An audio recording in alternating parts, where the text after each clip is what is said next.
and they're like, we're gonna go on a raid. We think we found some high value targets. So we leave the wire and we're driving down Route Michigan. We go by checkpoint 295. That's where we got blown up the night before. We turn and we're going down these side roads that are right behind the government center, like directly south of it. And there are these concrete dividers that are on highways. And I just remember thinking, oh my God, that'd be a good place to put an IED. And next, it was like, I was out, like reset, boom. And that's like being blown up that close feels like nothing. You don't feel anything until you wake up. Welcome to Combat Story. I'm AJ Pasciuti, a retired Marine, Force Recon, Scout Sniper, and Marine Gunner with 21 years of service, multiple combat tours, and a lifetime of lessons learned in the arena itself.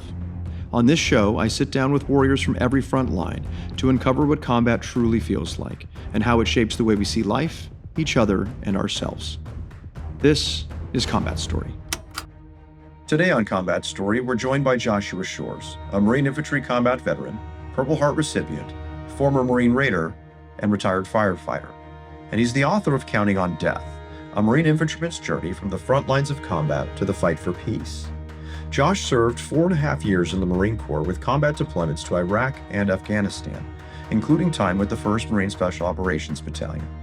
In Counting on Death, Josh takes readers from Ramadi as a 19-year-old Marine with Alpha Company 1st Battalion 5th Marines to Afghanistan with Mosque, and then into the quieter but no less difficult fight to find peace after war. This is a story about combat, about brotherhood, about trauma and accountability, and the lifelong work of coming home. This is Combat Story. Welcome back to Combat Story, everyone. My name is AJ Pasciuti, and I'm sitting here with Josh Shores, the author of Counting on Death, who worked with 1st Battalion 5th Marines, one of our sister battalions that I've worked alongside for many years, and also was a Marine Raider. So we brought him on the show today to talk about his new book and a little bit of his journey of why he came into the service, what he saw along the way, and what he wants to pass on to the rest of the world. And so with that, I'd like to introduce Josh Shores. Thanks for having me on here, AJ. Oh, man, yeah. Really, really excited, especially since we're both 5th Marines guys. There's a lot of, as I went through the book itself, I had a lot of memories of San Mateo and of Camp Pendleton as you were able to describe some of the Quonset huts or going over to Talega and staying back when you got back from your deployments.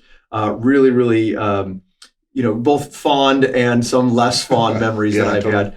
So you had a chance today, as a rare occurrence, to speak with some Marines from 1st Battalion, 5th Marines.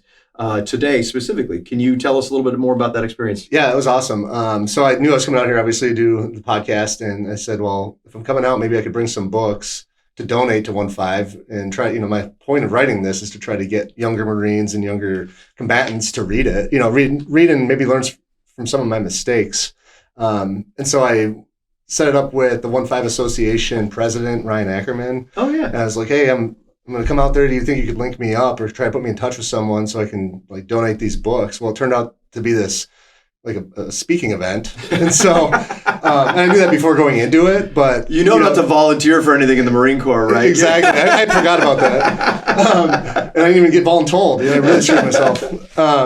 But I show up and I spoke to Cherokee Company. And so it was a pretty awesome experience to see these younger Marines out there. And it didn't feel like I'd been gone that long. Yeah. Which is a really weird part about it. So I felt like I was at home. It was a really interesting feeling. It's really weird. I've spent some time with 3-5. My old company was India Company. And so I've spent some time with them recently. And I feel oddly at home. We're a totally different generation of people separated by nearly 20 years. And when I get back around these young guys, I automatically, I can associate the types of characters almost, as they almost repeat themselves in specific places and times. Totally. But then I do really, really feel at home around these young Marines themselves.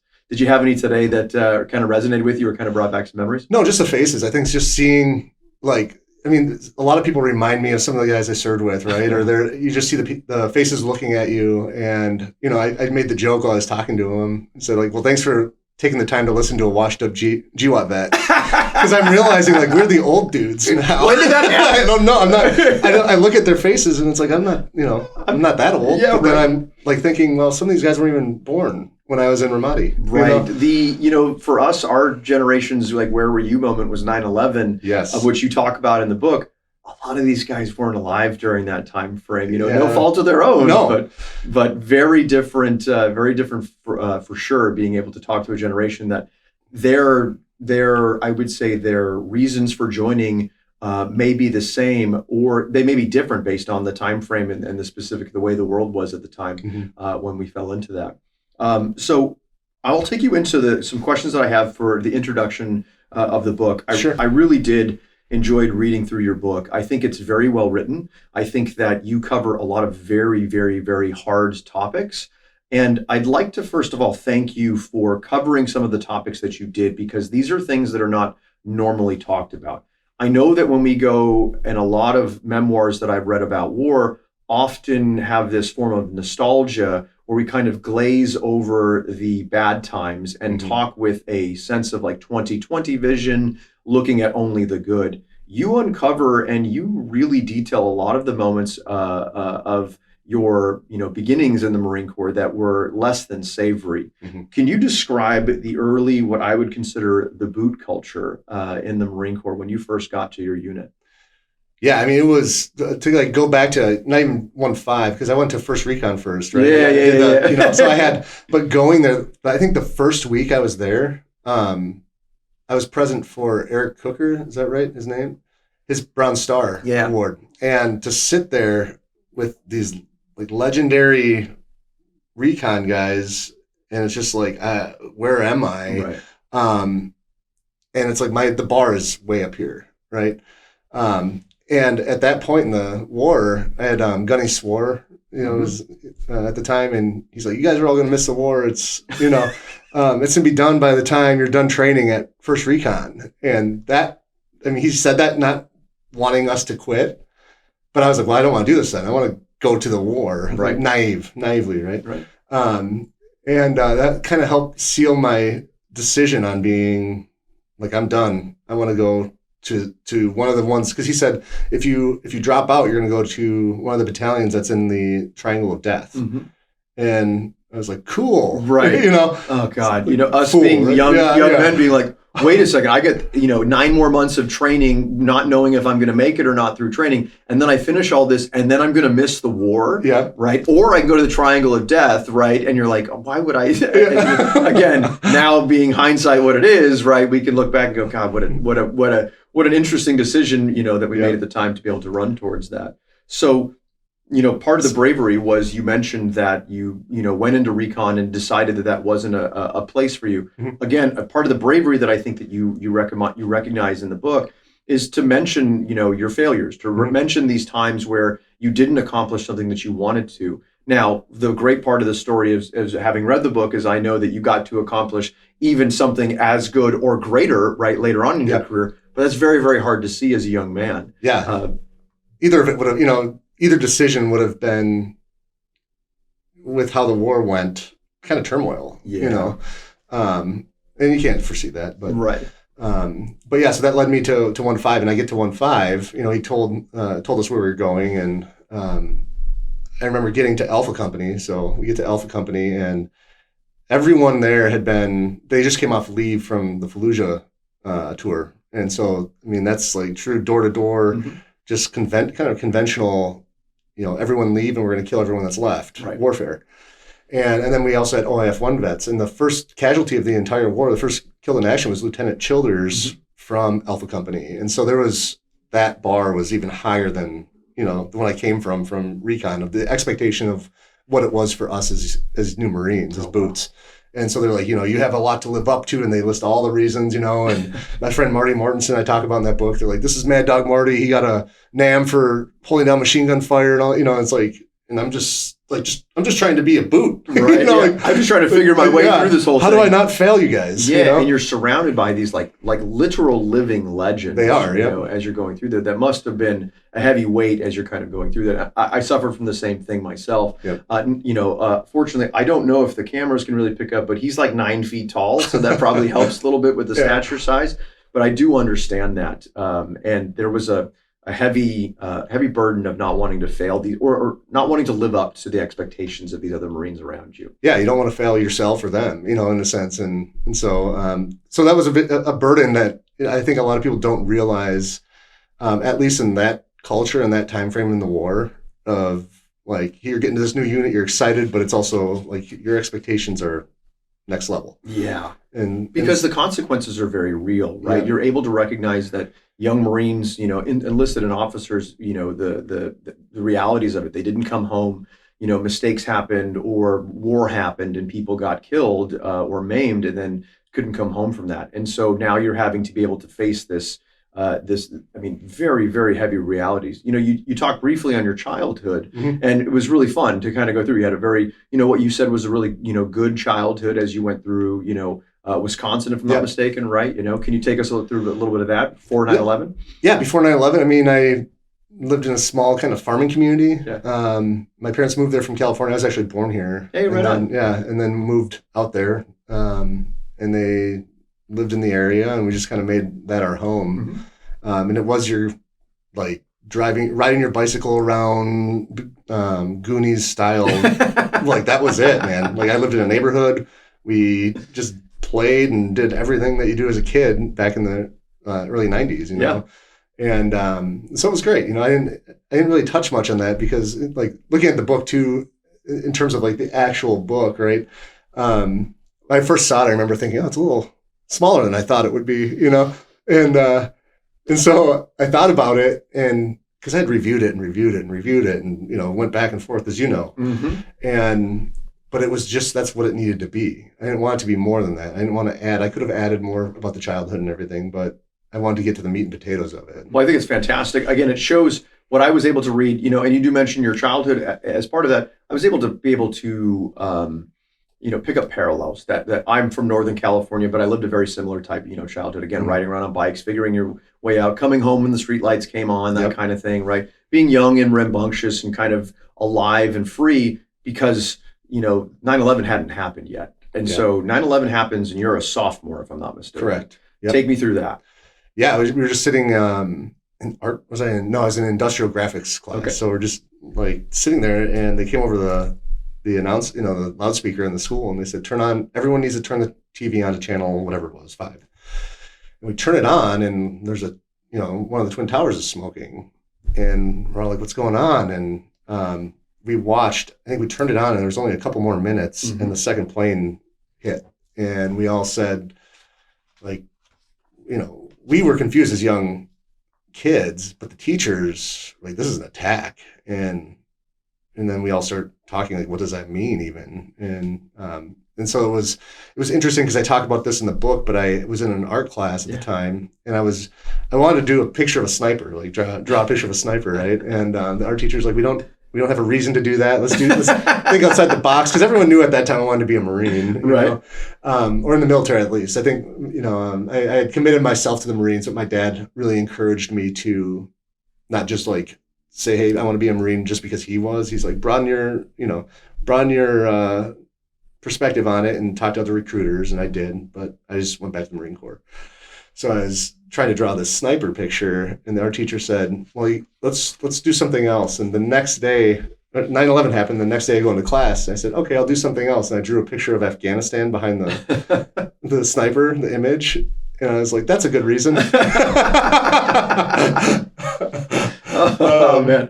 So yeah, that's where that went. I should try to find that picture, and if I can send it, 100%, that'd be great. Yeah, again, we'll absolutely send it to us. We'll include it. And I think it's really, I too was a young boy who was fascinated with the military. I think it was like Popular Mechanics or Popular Science magazine had these images of different, faces of the military or jobs in the military and what they did. And I remember seeing a sniper in a ghillie suit, and that was one that like had just really, really resonated with me for a very long time. I didn't know a lot about it, but I thought that it was really cool, and I wanted to do that. So I was fascinated by the same principles as you were, and having nothing other than I don't like childhood fascination with it on like why I wanted to be that, and then kind of eventually becoming a driving factor towards joining the military.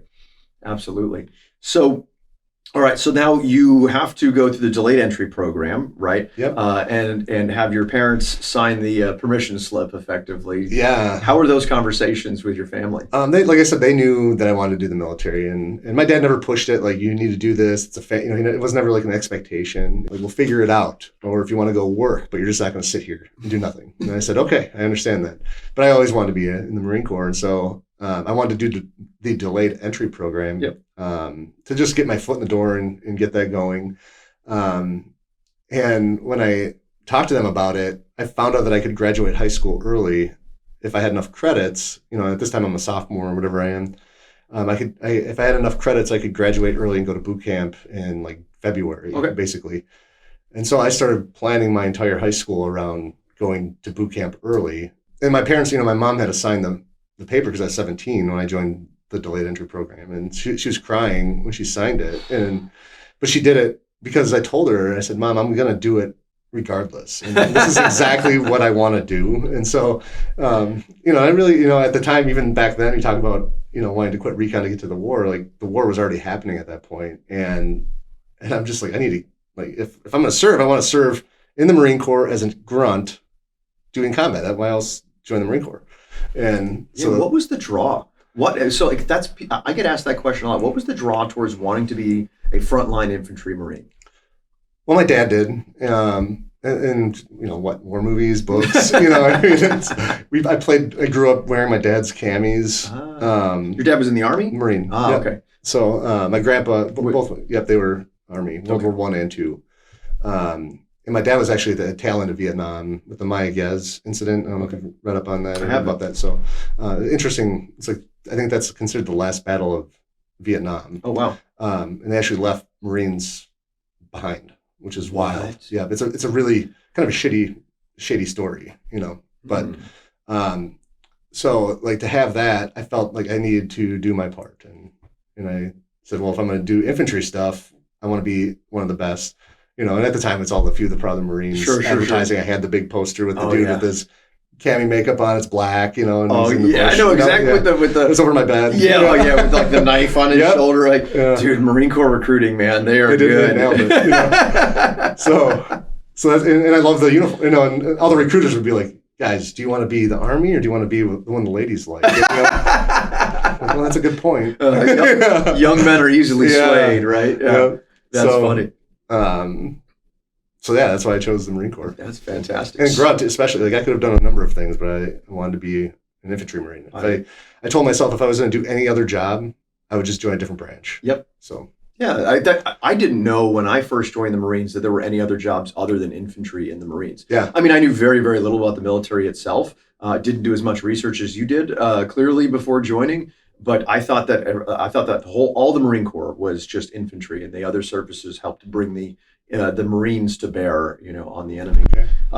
And so it was a shock to me when I had learned that there were other, like, there's other jobs in the Marines. So. It's us too. Exactly. So you graduate boot camp and then you come back home.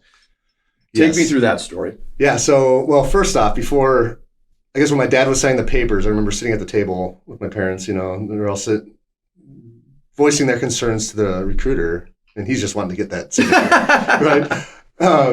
And so my dad says, well, as long, like, you can go early as long as you get your diploma and, like, walk across graduation. Okay. And he's like, the recruiter's like, yeah, we'll get it. We'll make sure he's there, he'll be there. And so they sign, and I get to graduate boot camp, and I come home, and I'm like, my orders say I have to go to SOI to guard, camp guard. Oh, yeah. But my graduation is in that time frame. And, whoever it was at the recruit depot was like, yeah, too bad. You're going to guard. You're ours now. Yeah. And so I get home, and my dad finds out, before I even got home, my dad found out. And I think I was coming on my way back, or maybe we went home, because I think you go home right after boot camp, right? 10 days of boot leave. So I'm on boot leave, and my dad is on a hell-bent mission. Especially as a Marine, he knows this. He knows the process, right? And now, knowing what I know, I'd be on the same mission. Yeah. But so he goes down to the recruiting station, and I wasn't holding on to him, but I was basically like, Dad, don't, like, you're gonna screw me, They're gonna yell at me. Yeah, exactly. And so he goes down there and he comes back and he's like, "You're good." And I was like, "What do you mean? Like, you can't tell the government." He's like, "No, they're changing your orders. You're going to be on recruiter's assistance." No kidding. And so I went on recruiter's assistance for another 2 weeks or whatever it was to get, be able to walk and get my diploma. Sure. And so like on to the next thing, I had my blues and everything. I bought my blues in boot camp so I could wear them across, the stage or whatever. I was like, oh, that's something I earned. I want to wear my blues when I get my diploma. And I show up to our rehearsal for high school, and the principal walks up to me, and he's like, "Your gown is in the office. You should go pick it up." I was like, "Oh, I don't need it." And he said, "Well, what are you going to wear? You have to wear the gown." I said, "Well, I was going to wear my dress blues." He said, "No, you're not." And he's like, "You need to be like everyone else and wear your gown." And so I said, "Okay." And so I went and got the gown. I went home. I put on my blues the next day and showed up. And he comes up to me just like barreling towards me. He's like, "Oh, you wore that." And he like looks me up and down, And I was like, "Yes, I did," And I walked and got my diploma. But private first class. Yeah, is that the most proud PFC you'd ever see? Absolutely. Right? But so it was just an interesting. You're seeing kind of a crossroads of America at that time frame as well. Yeah. We had gone through, outside of, through the Cold War, right, outside of Desert Storm, the United States, a little bit in Kosovo, but most of the American public was really detached from war since the Vietnam era itself. And so now you're seeing, literally 2 planes crashed into a building and the Pentagon, right? And now all of a sudden we're thrust into this, and you're seeing America having to kind of grapple with this potential entrance back into this. And so maybe where people didn't want military as much of a part of the culture as possible or weren't used to it, are now having to say, like, we have young Marines who are looking to graduate our high school walking across, in blues, which is something I don't think the American public had really dealt with for a very long time. Yeah, totally. And then I was on the heels, like doing, at that time, they were just finishing the Battle of Fallujah, and so I was very proud. I didn't know I was going to be going there with 1-5, but it was like Marines, they're all over the news at that time. Yeah. In boot camp, we were hearing all about what 1-5 was doing. And we're like, oh, this war is still definitely happening. And I grew up, to go back to like the kind of like the influencing end of things for the military. I grew up finding Soldier of Fortune magazine or was at our like local hardware store, basically. Yeah. And so I'd go find it next to the guns and ammo, and I'd get the newest copy and I'd read it, And so it was that definitely influenced me, and it was always kind of in the forefront of my mind of there's conflict kind of all over, right? Always. So, and it's this weird association, and you do cover a lot of that in the book, which I think is so. Again, the word I'll continue to use for what you've written in the book on is very brave of you to focus on a young man's desire for conflict, but not necessarily knowing why he wants conflict. But the first conflict that I saw you cross over in the book was a conflict with your father right after you graduated boot camp. And I think this is a moment that every young man faces, is standing up to their father for something that they want. Can you take us through that? Yeah, so it was on that boot leave that my dad asked or got for me, which now as I think about it, it's like even more of a punch in his face, or throwing it in his face. But he had more time with me, and so what I did is had a party at the house, and it was loud, as young Marines do. Right? Exactly, right. Yeah, it's all like the high schoolers that just graduated, and me, and we're all just drinking, being loud, and my dad came down to where we were at, and he said, "Hey, like everyone needs to leave," and I said, "No," and there was this like power struggle, and he said, "Everyone needs to leave now." And I can't remember how he said it because I had it written down, but I basically told him to go, F himself. And he turned around and laughed. I think I said, go to sleep is what I said.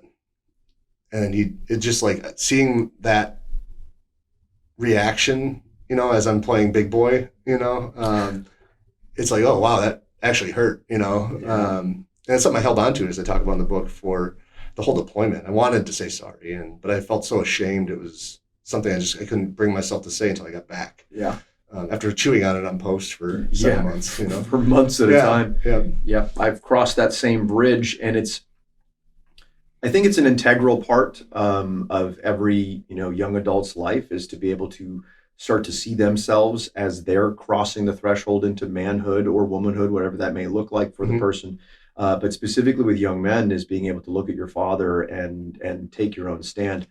I remember a similar experience, but watching the not the light in my father's eyes, but just the micro expressions around his eyes change. Yep. And that for me was like, did you feel something similar? Yeah, it's exactly that. It was, like, oh, that I actually hurt my dad. It was the first time, like, true pain. Yeah. Right? Like, you could hit him all you want with a fist, and it just wouldn't be the same. It's like a true soul hurt, true soul pain. Right. And that's the image of, the micro reaction was the thing that definitely, embedded into my mind. Yeah. So. And especially since you describe your dad as somehow being taller than you are. No, he's not. Oh, he's not. No, I'm like, good. Like a few inches taller. Oh, good to hear. So, yeah.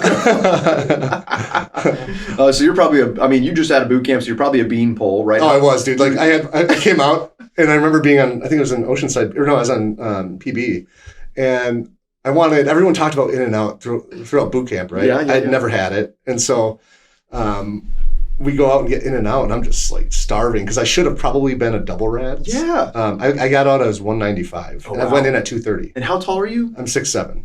So 195, 6'7", it's like the paddle. Yeah. And I ate a cheeseburger and some fries, and you could see it sitting in my stomach. Like my sister was laughing because she's like, "There it is." Something like distended. Yeah, exactly. There's like an actual cheeseburger sitting there. So I definitely should have been double rats. That's really funny. And I remember, talking about that too, is like just like boot camp story. But I so hungry, I went and dumpster dove. Like we'd be on night watch or whatever, and like a couple of us would watch especially up north, and we'd go just pound peanut butter and get it for everyone, right? Yep. All the stuff they made us throw out, and I think that helped me to be able to make it all the way through, honestly, because I was starving. I was the same. I asked to be a double rat recruit, and they were like, "Get out of here!" And so I remember stealing food from the chow hall, right? Yep. Because I didn't have a lot of weight to lose to begin with, but I lost everything that there was, and I was trying to just eat as many calories as possible. So for any of you drill instructors out there, feed us more, please. We would enjoy that. Yeah, and that played in too. I talk about it. I looked like just like a sausage in my alphas as I checked in, because I'd gained so much weight on boot leave, but I was just starving, I gained back to like where I should have been healthy, Yep. And so squeezing into like alphas, I was like, oh no, I've messed up, Oh yeah, I can imagine.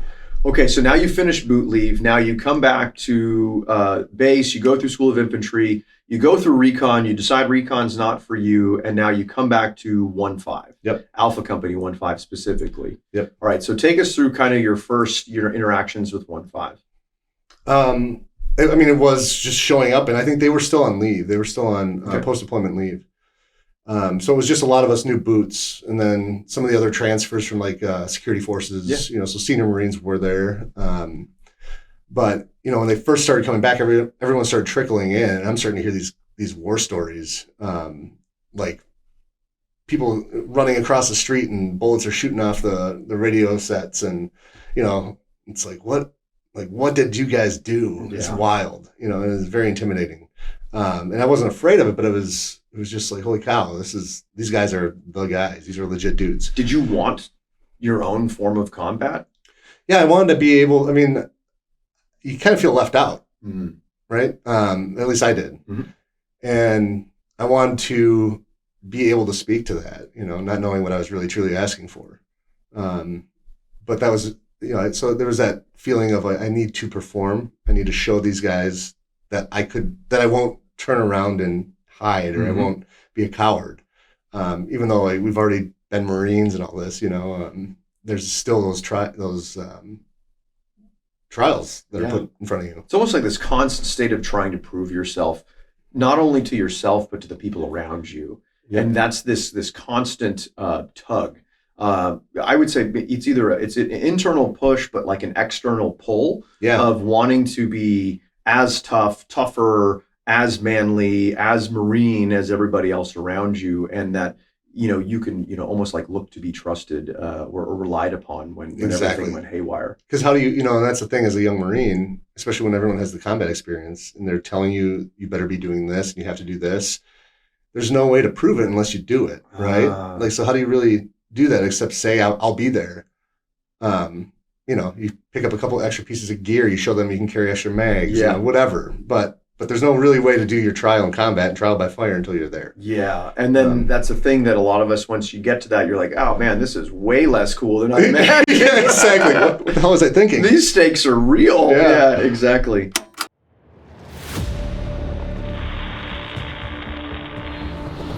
No contact forward about 4 miles. Roger.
Okay, so how soon from when you get to 1-5 do you deploy to Kuwait and then Iraq? So I got there in October of 04. Okay. And then we deployed in February of 05. Oh, so wow. It was pretty quick. I mean, we had, it's crazy to think about that timeline because they just had come off of post-deployment leave. Yep. And we did our workup, all the checks in the boxes that we have to do. Yeah. And then Mojave Viper or whatever they call it. Yeah, range 400. Range 400, all that stuff. And then just like the company X and all that stuff, and weapons familiarization, and then we're going. Next thing you know, I'm on pre-deployment leave. Right. I mean, a very quick turnaround too. Yeah. Normally I would see Marine units would somehow get, later on once the war stabilized, we'd get like a year, seven to 9 months, sometimes a year between deployments. But that time frame was pretty quick. Yep. What did they brief you before you guys went into Ramadi? So I think that was the time in war when we were doing SASO, is that right? Yeah. Security and stability operations. That's it. Yeah. Security and stability operations. And so they're saying, oh, we need to get our mindset around like the 3-block war concept, right? Can you explain the 3-block war? So from what I understood of it, it is 1 block you are in combat. The next block you are helping, bring aid to the citizens, and then the 3rd block you're trying to establish those relationships and build on everything politically, or help build it for us to be able to leave, to eventually step back away. So security and stability, right? Which is traditionally super different than what Marines are. Actually, not super. Like I would say fundamentally different than what Marines are designed to do. And I would say, like, reflecting on this, and after writing the book and talking to a lot of people about Ramadi, I think part of the failure that we were kind of put into was we were expected to do a military police style job while training the entire time to kill people. And those are 2 different ideologies. They're 2 different ways to go about like establishing a new government. Right. And so we should never, and the other part of that too is a lot of those guys came off of OIF 1 and Fallujah OIF 2, where it was just true conventional warfare. Right. And then you have them influencing us young guys at no fault of their own to do war. And so you're asking all these people that have the experience of combat, the I hate to say the traumas, but the traumas that exist with that, and the mentality of showing, okay, I survived this last one by being ruthless, super violent, super aggressive. That's the only way to get through this, right? Yeah. And so then you put those in, and those same guys, and you say, all right, we're going to start losing guys. We're going to be in firefights, but we need you to just chill. It's like, no, not a job for the Marine Corps. Right. If you want, if we're at a place, and I've said this a few other times, but if we're at a place politically where you're sending people to war, then let them do war. It's not fair. It's not nice. And especially Marines, we can do it, but don't hold our feet to the fire when we do it the most ruthless way, because that's war. Right. And if you politically have failed, then let us do our job. So. Well said. Very well said. I reflected upon that. I'd written a passage in my book was specifically with Afghanistan, because a lot of the politics continued later on with Afghanistan. I know you and I chewed that same dirt as well. As I said, that Afghanistan felt like, to me, that we fought with rifles in our hands and rule books in our pockets. Yep. And the middle time frame of the 05, 06 time frame of Iraq, when I was there, felt very, very similar to that.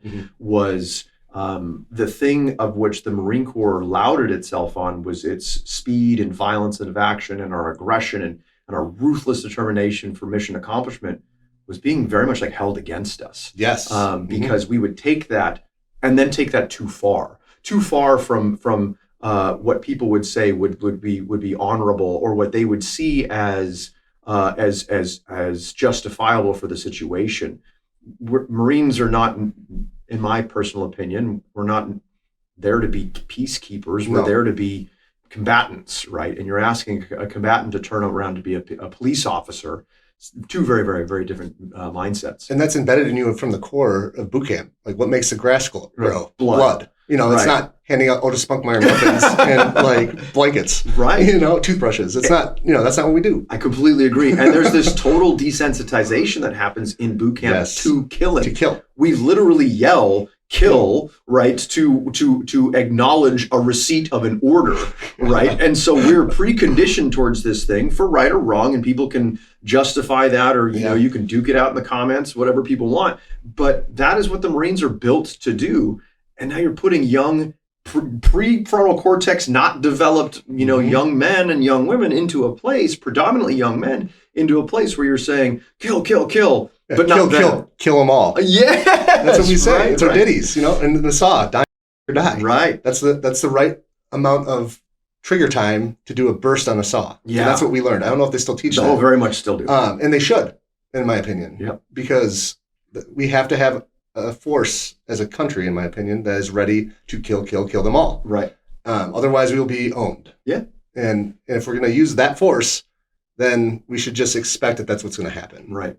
I mean, and we're not, by no means, are we justifying any losing of our humanity or stepping into beyond the rules of engagement? But boy, that was a tough one for us. Yeah, for sure. No pillaging, all that stuff. Yeah. No, none of that. But on that, though, the rules of engagement, that was also a very confusing time, if you recall, because they changed almost, I felt like weekly or daily at times. It was like, okay, anyone that's a military-age male, if they have a gun, you can shoot them. And then it was like, okay, if it's a military-age male on a cell phone, you can shoot them. And so it's like, where are those lines? And they would move. And last week I could shoot a dude with a cell phone who was looking at me, but this week I can't. Mm-hmm. Next week I can again. And these young Marines, and boy, we know the telephone game, right? Yep. When Marines are playing telephone with one another up and down the chain of command with word as it gets passed, there's so much gray that is created with that, and so much confusion for the young Marines that I know that you do cover, later on. Okay, so you guys get into your first, you move into the government center, right? Mm-hmm. And you get into the government center, which is your transition from, leaving Camp Pendleton to get into Kuwait, and like this degradation of almost humanity and this degradation of almost very much normalcy for you before you enter into the government center, and you're expecting all-out carnage when you get to the government center. What was that like? Yeah, I mean, the only reference I had for entering war, right, is like Saving Private Ryan and Platoon, and, so I'm expecting it to just be muzzle flashes everywhere and confusion, and it was just eerie. It was quiet, and I talked about this on another podcast at one point, but the point when I started getting really concerned is when all my senior Marines who had been to combat got quiet, and they weren't laughing anymore, and they weren't joking, and they were serious. And so unknowingly, they're telegraphing to us that they're afraid. And not that they're acting afraid, they're just quiet. And so it's like, okay, this is getting real. And so that there's that eerie silence going from, what were we at, TQ, I think? Yeah, Takata. Yeah, we drove from there to Ramadi, and it just got just eerily silent. And, you know, the sky was very overcast, I remember, and it was this reddish, like, glow to everything. It's like brooding. It was, yeah. and the smells, you know, it smelled like burning trash, and it was just dry. There wasn't life. Life was non-existent because there were some trees here and there, but it was mainly desert. Wow. And so just going into somewhere that looked so desolate and deprived of life was, you know, as I'm thinking about it, was quite, I think, a shock. Yeah. Especially, I mean, and you're 19 at this time, yeah, crossing into that in this whole new world. So one of the things that I chuckled at, not as a, I chuckled in exasperation, but also kind of, you know, a familiarity. There was something that you guys did, or your seniors did, called morale suppression. Yeah. Take me through that, because I had heard some things of that. I have never heard a name put to it before, but boy, do I have some opinions on that. But can you take me through the term morale suppression? Yeah. So from what I understood of it, having been a recipient, was that no fun things. So it was take away. The only thing we were allowed to do was read. Right. And so we weren't allowed to watch movies. We weren't allowed to listen to music, play games, no electronics, basically. And I think the idea behind it was to get our heads in the game. But in reality, that was how we all decompressed up until that point. Yeah. And it almost made us all just even more pissed off and not really helping the end goal of trying to win hearts and minds. Sure. Because we didn't even have a way to decompress. So it was a very short time on that. And we'd still try to figure, you know, people would be going gunny watch so other guys could watch movies. And then if he came around, we'd, you know, shut everything off and pretend we're reading a book. God, it's this totally weird. God, and I've seen that through the Marine Corps numbers of times. You know, ship life is one of those things where you see Marines like that on ship, where we suck the fun out of everything. And I get it, like, from their purpose, if I'm trying to put my senior leader hat on, was like, we want to make sure the Marines, they stay focused on the mission. But what you described so eloquently is that it didn't allow you to have any sense of safe space, any place of peace, where I didn't have to live the reality that I was in. I also saw it as like almost a generational mashup of where you had a generation who was not raised with technology at their fingertips, controlling or trying to control a generation that was. So not being able to listen to your iPod, right? I get it. You don't bring your iPod on post. Completely understand that, right? But like when you're not on watch, when you're sitting back there and you're writing letters to home or whatever, you want to listen to music, whatever that is, that's just what makes you human. Yep. And they're stripping that from you. I was so frustrated reading that because I could literally sense the frustration when you were writing that, right? Yeah. You know, and enough to be able to look back on it 20 years later and go, man, F that, dude. Yeah. And to cover that, so like I did have that in my journal. So I wrote this book, came from a journal I had kept while over there. So some of that stuff, I just literally took those feelings and I was able to speak more to them. But yeah, I definitely had, a lot of us had definite, opinions about that. Well, it makes sense why it's so visceral, because you're taking from a journal that you wrote at that moment. And I'm sure there were a lot of, written expletives, and people, voodoo dolls of people that you, yeah. I think during that time there were people that were talking, and they're like, I can see why guys got fragged in Vietnam, So it's like, wow. It's this idea of this more and more control and trying to rip this control. It actually becomes, in my personal opinion, would become destructive because it removes the thing that I think that you're fighting for inside of that. Yeah. Absolutely fascinating. Absolutely fascinating. Okay. So you're in the city of Ramadi through March now. So you get there in February, you're in the city of Ramadi through March, relatively quiet. Mm-hmm. What is the big pickup? When does that kind of happen? And why was it quiet? It was quiet. I think it was just cold. There was literally a fighting season, and I thought that people were joking when they say that, but the terrorists didn't want to necessarily fight when it was uncomfortable, and not that they were already at a disadvantage for our equipment and everything. So, it was just quiet. I don't even know if we had much for IEDs at the time, and I remember being on post. There was one gunfight, one of the first ones I ever saw. I was on. We had arrived at the government center, and it looked like Star Wars, like the green tracers were going one way and red the other. And it was just kind of this awe-inspiring thing to see. I was like, wow, this is wild. And then it started picking up. And I think as a company, I think one of our first firefights was the one we were on the bank that I talk about in there. And we had a guy on a rooftop. An IED blew up on an Army unit passing through. And we saw a guy on a rooftop moving. And so me and Marty Mortensen shot him up on the rooftop. And we were going to go see him and then, ID him and take anything we could from him. And another guy had an ND out in the street. And an ND for any of the non-military folks is a negligent discharge. Yeah. And so a member of your squad, platoon, a member of your platoon had an ND, yep. Of which pissed the lieutenant off, right? Yes.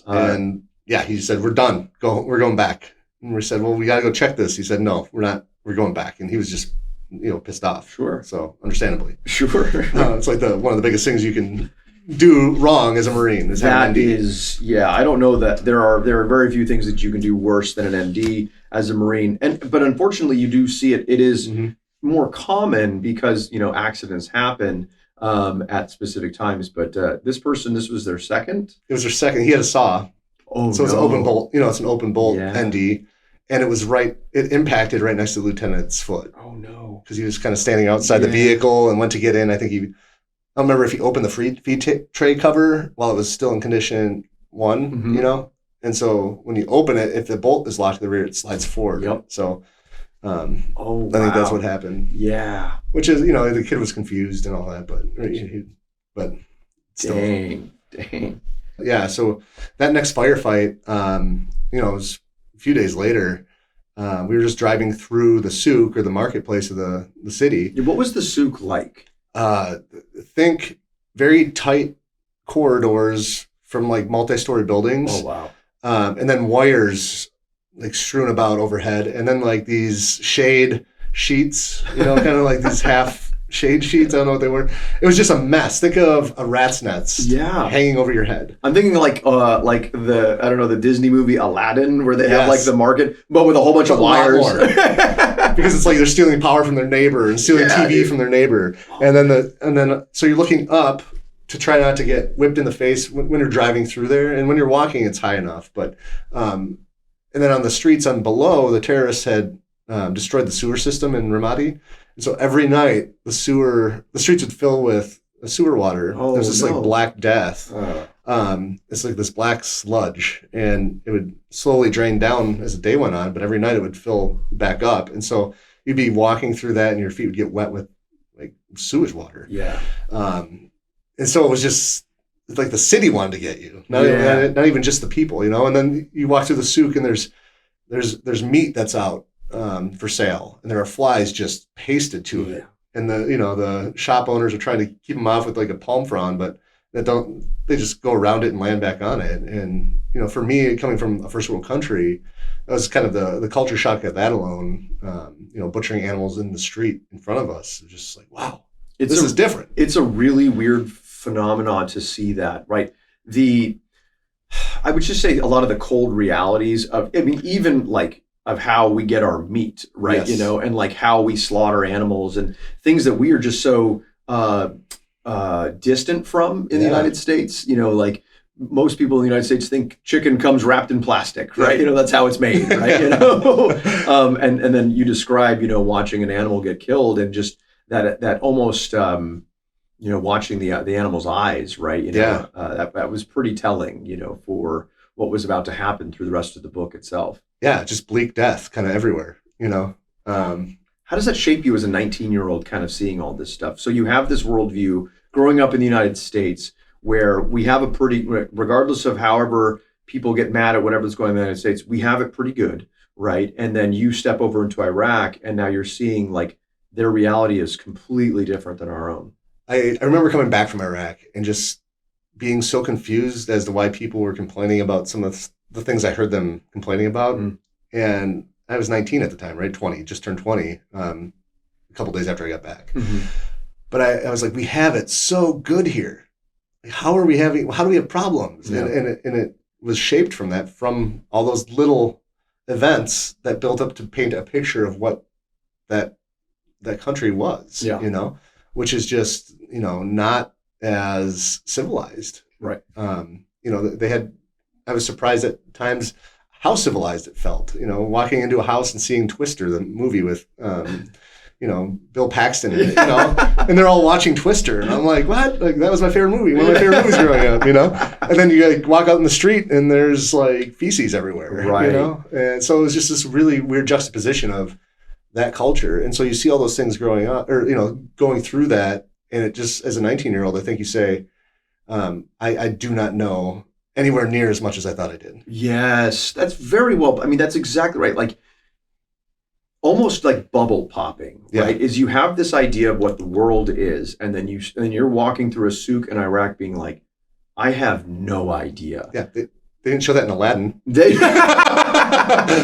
no, they did not. So, take me through some of your experiences with some of the Iraqi people. You wrote a lot about some of the Iraqi people that you interacted with. Now, if I may, I'm going to read an excerpt from your book to you that I thought was pretty. What I enjoyed the most about this book was you maintained your sense of humanity. You had lost it at times. You were honest about losing it at times, and you had worked for a number of years since in trying to kind of gain that back. What you mentioned is karma. Mm-hmm. But in this line, this is something that I thought was very akin to my own experience. The Iraqi people who seemed happy we were there were always very kind and accommodating.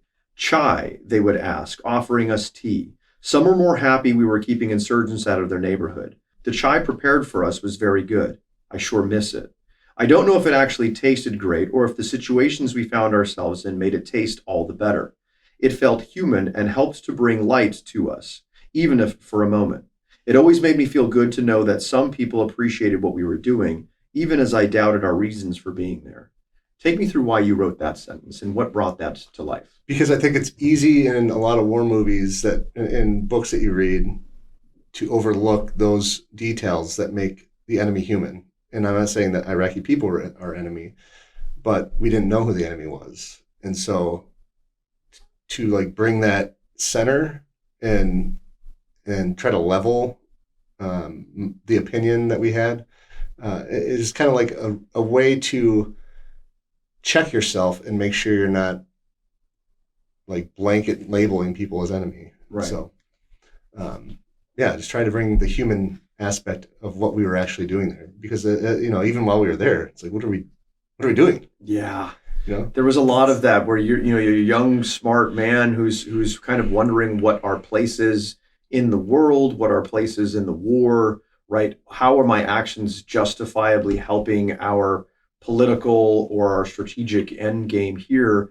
And what am I doing other than walking random circles in the city streets, watching my friends get hurt along the way? Yeah, and there is a little bit of envy that I have for, and this doesn't sound possibly odd, but a little envy I have, you know, with the Ukrainian war right now. You have the Russians are coming across a line, and they have that's an enemy that they have to shoot at, and that is a very easy way to target. They're not walking around in civilian clothes and then taking cheap shots. Sure. They're man on man, you know, or not just men, but, you know, soldier on soldier. And I felt that more with, I don't know what your experience was with the Taliban. I had a lot more respect for the Taliban because it felt more conventional in a sense. Yeah, almost binary. Yeah. Was they would stand up and fight and not melt back in. Correct. And that was very hard for us in Iraq, personally speaking, to be engaged in a firefight,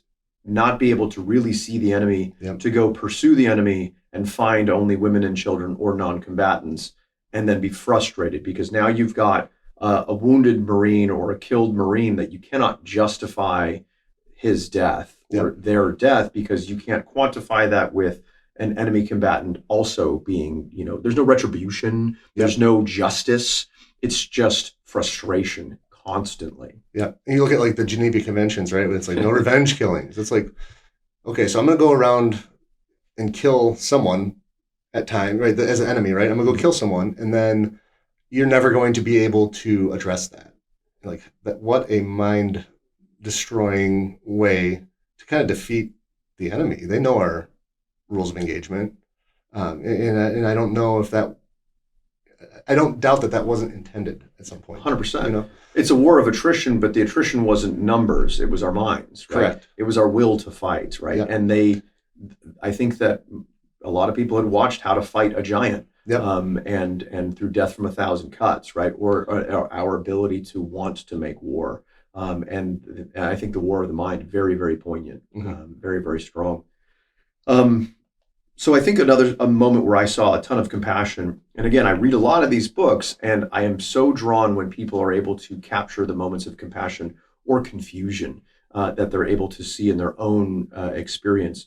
You came across a little girl inside of a house. Can you take me through that entire scenario, what you saw and how you discovered this young girl? Yeah, it was early morning patrol. We were just going out and doing our door-to-door searches, movement to contact, basically. And we show up in this one house that was burned out, kind of blown out house. And I remember we walked in there and it was just all run down. There's black, it had been burned up at some point. And there was this noise. It was like this droning. And I'll make the sound. It's this very eerie. I have a video clip of it, actually, of the sound and of the girl. But it's like, oh, it's just like haunting. And I'm like, what? We're all at that point stopped. It's like freeze. Right. What is that? Hand goes up. Right. I don't even know if it needed to. It just like everyone just stopped. And everyone's like, what's going on? And so I was next to the lieutenant and another senior Marine, Corporal Dunn. I talk about him. And he's like, Shores, get up there. I'm like, I have a saw. I don't want to go first. I have a saw. And he's like, you're a boot. Get your ass up there. And so it's like, okay. And so I start going up the stairs towards where the sound is coming from. And I look as I get to the stairs, it goes up, and then there was like a landing, and it came back up the other way to the roof. And on that landing, there was like a chain I saw, and then this like girl, I didn't know it was a person at the time, came around this pink dress and pink gown, like a nightgown. And she's chained to the wrought iron rail that goes up the stairs, the handrail. And at that point I look and I see that she's disabled. And there was a cast iron pan that had curdled milk in it, and some bread, like naan. And that's what I say in the book, like it's a girl and she's chained to a hand, the railing, and she has rotting food. And it was just like this really empty feeling, that I think all of us had. Like, what do we do with this? And a couple minutes later, the interpreter came in and he said, hey, here's the mom. We said, what?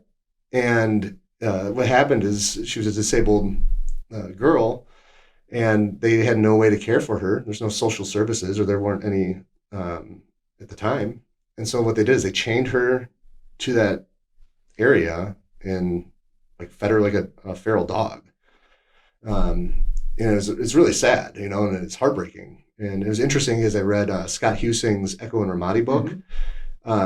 He talked about a boy that they found that was in a similar situation, and reading that and then having my experience, it's like this was obviously a common practice, and so that's the stuff that you don't think you're going to see or come across, and it's heartbreaking, and it was just, we didn't know what to do. We all wanted to kill the mom, and take her with us, but we couldn't. And how could you do this to your daughter? Yeah, it's your own blood, right? And so we just left. But it was just really, it was a hard thing to leave.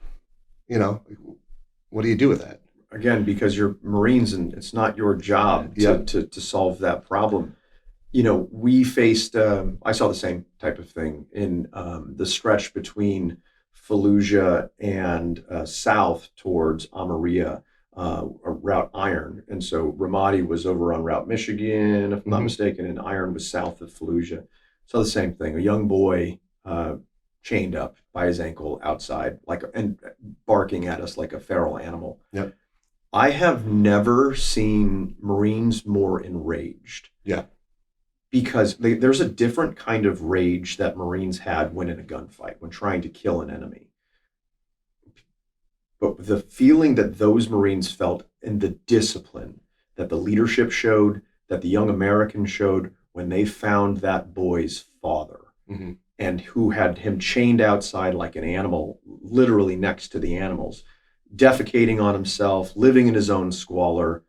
The restraint that the command showed and the Marine showed, but boy, they wanted to. It's interesting, I think, because there's this juxtaposition between humanity, right, of who we are inside as people, and we want to be able to preserve life, and we believe in protecting life. We're also extremely proficient and trained at taking life, that when we see life being mistreated, malnourished, misrepresented to that level, the level of the deciding actions for violence, Mm-hmm. the flip over to violence, Marines were incensed, wanting to bring retribution on this father for what he saw as a solution to what we saw as a crude solution, but a solution to a problem. I thought that was really strong that you wrote that in there. And I didn't believe that it was in any way attacking Iraqi people or the culture. It was just something that was very different than our own and something that we weren't prepared to see. And as a 19-year-old, you're faced with discovering that. Yep.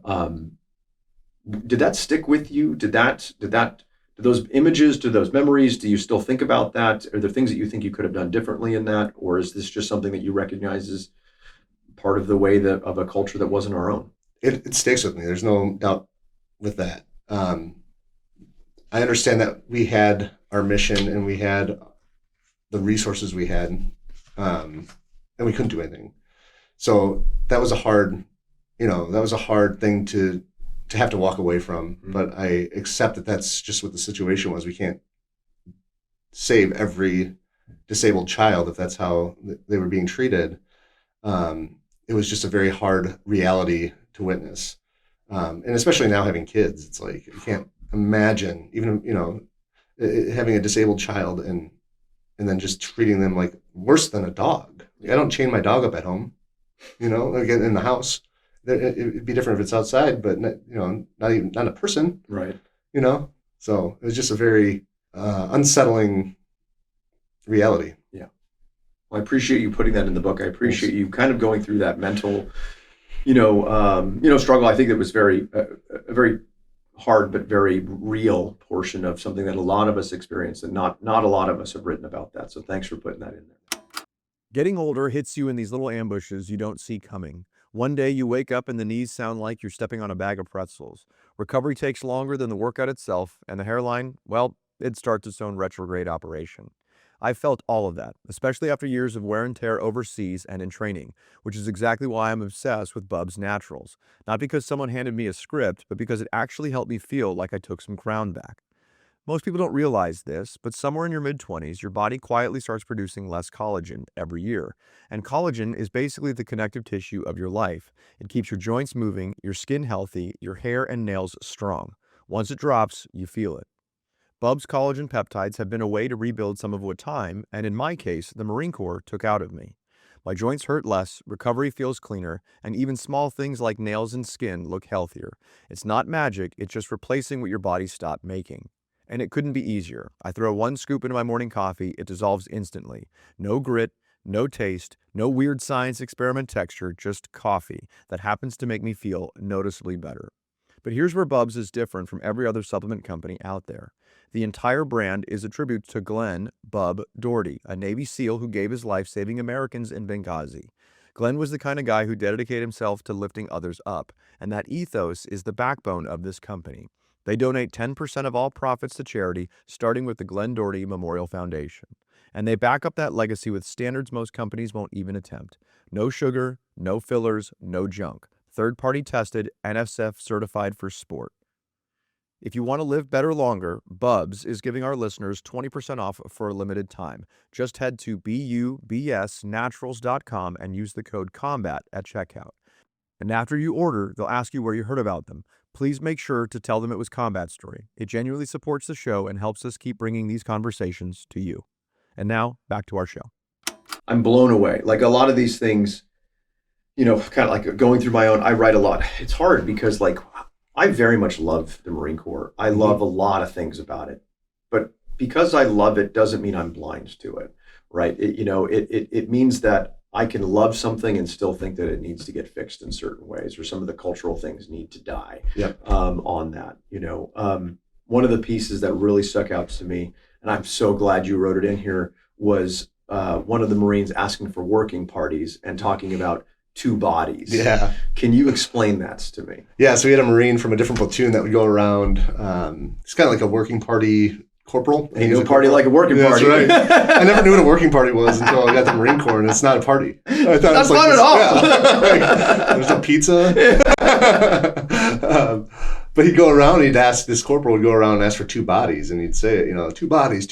And you just hold two fingers and say that. And we'd be like, come on, man, like, hey, corporal, we're Marines. Can you at least ask for Marines? We're not stiffs. We're not in a body bag. Like, ask for two Marines at least.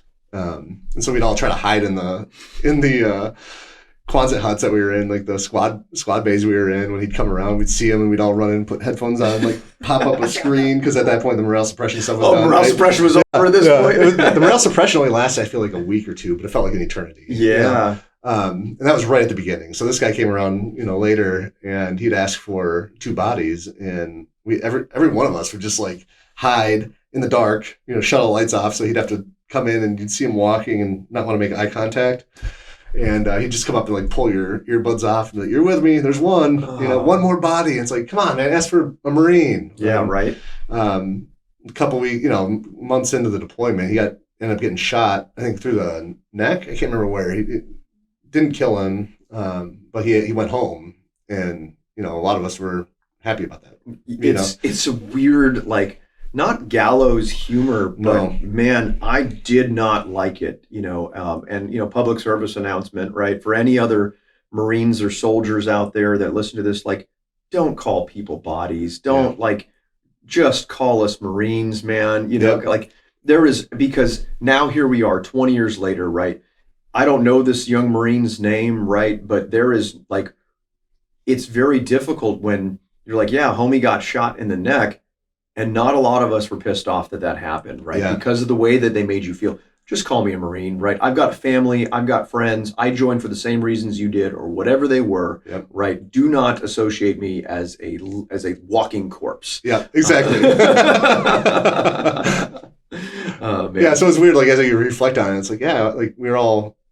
It wasn't like we were happy, but we were also not disappointed. Correct. You're like, oh, okay. Well, in other news, right? Yeah. And that's weird, because I've experienced that same thing, where I'm not joyful that other Marines got hurt or whatnot, but there are, some, when young Marine, now again, when they died, a very, very different story, but if they got injured enough that they got pulled off, we're like, well, that sucks. Yep. And it's a tough take, but it is a reality that we all kind of face. It's kind of like that Midwest, like, nice, where you're not saying what you mean, but you're like, oh, at least he gets to go home. Very tough, like, line to walk for sure. You talk a lot about some self-reflection through here, especially before things start to get very, very rough. Yeah. You talk about the word shame. Yeah. A lot. I'm going to read an excerpt to you, and I found it compelling enough for me to highlight. I often reflect and shudder, realizing this is exactly what happens when we send teenagers to fight a man's war. For the citizens of Ramadi, we added insult to injury. I'm ashamed to have taken part in such ridiculous acts. We won the hearts and minds of the citizens of Ramadi for the terrorist side with these childish games. Take me through, not in terrible detail, but take me through some of the things that made you write that paragraph. Yeah, so we did things that teenagers would do. Some teenagers do burnouts on roads and smash mailboxes. In the U.S. here, we had firearms, Humvees, cattle prods. People would go around and scare people with a cattle prod as they're driving by. And we'd splash people with some of that souk water that I was talking about, and everyone was laughing. And we're like, yeah, we got to drive through it. And so they just drive, wouldn't stop for the people walking. And we just all laugh. And it was just a very calloused reaction. And the people would see us doing that. They'd see us laughing about it, even though we had to go down that road. So, putting myself in the position of a citizen that might be walking and then seeing a military truck drive by, splashing someone with sewage water, and then they're all laughing, even though they don't know that was the route that they were supposed to take. What they see is just a bully. And so that's where I was referencing when I say, like, I'm ashamed for some of those things, mainly for our reactions to them,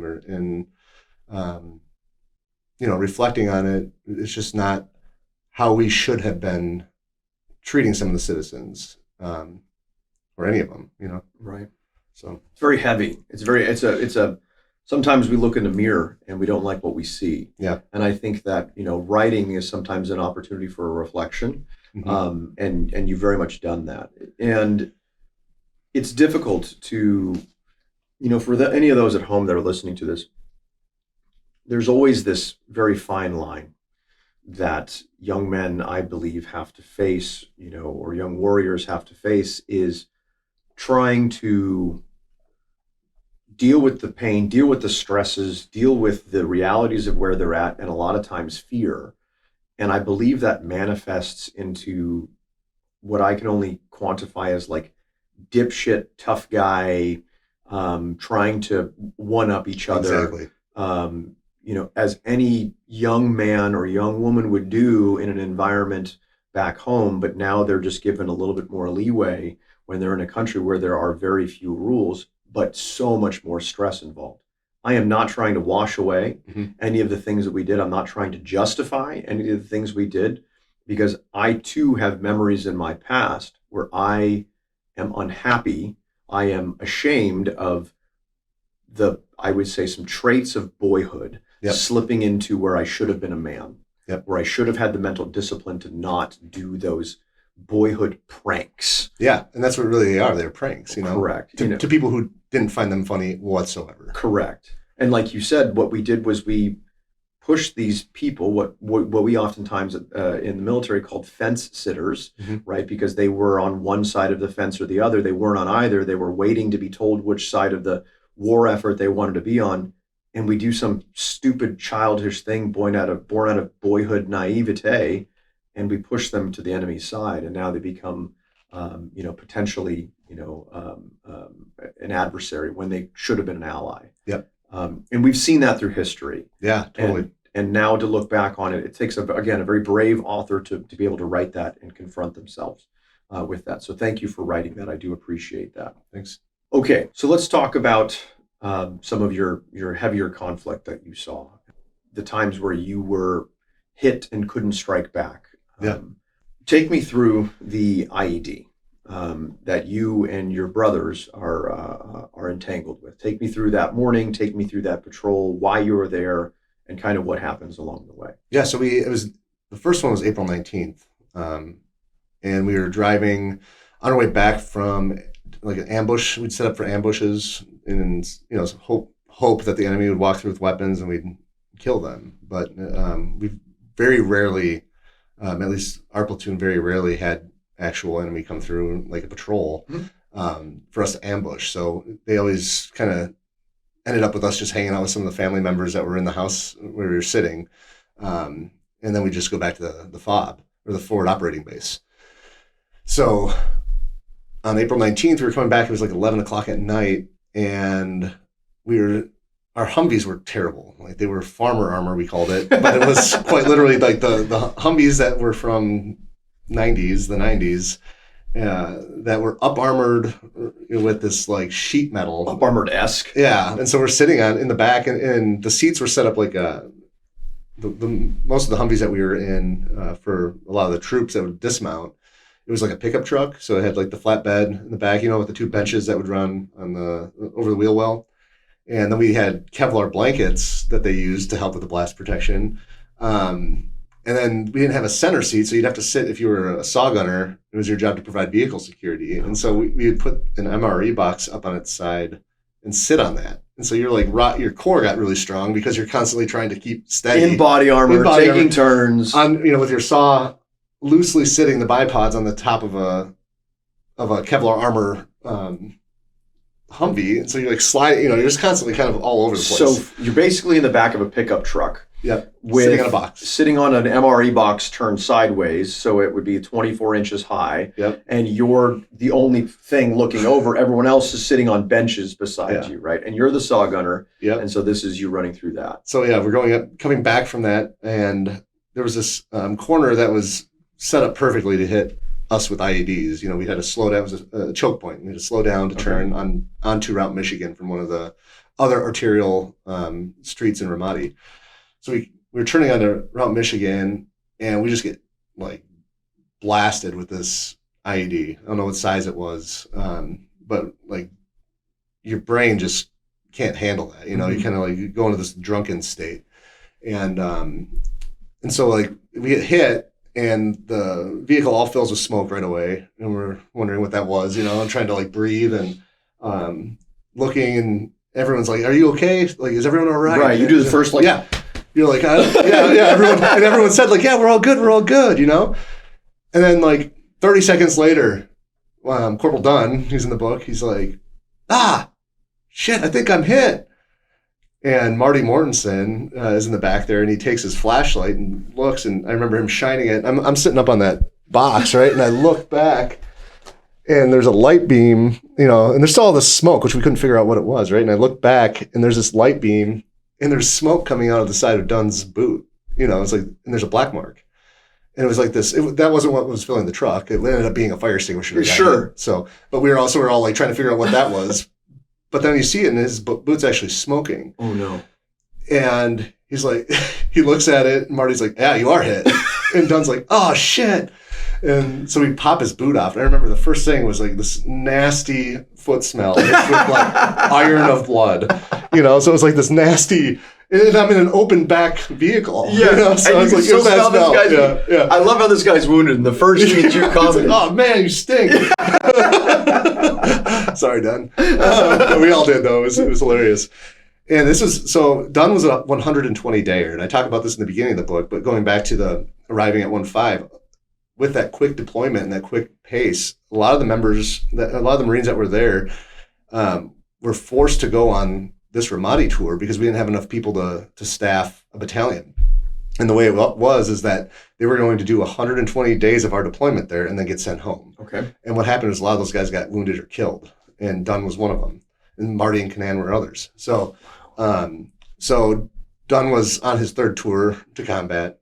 His toes get blown off. And I remember him hanging his arm over the armor and flicking off the city. And he's like, "You Ramadi." He's like, "I hate Iraq." And he's screaming it, And, but I remember looking back when Marty pulled his boot off, and his foot was just like spurting blood, like with his pulse. And his toes were blown off, Wow. So it went in one side and out the other. And it went through the Kevlar armor that we were all sitting on. And one piece went through that, but the rest of it caught it. So he would have lost his legs, and so would have Canan had they not had that Kevlar blanket.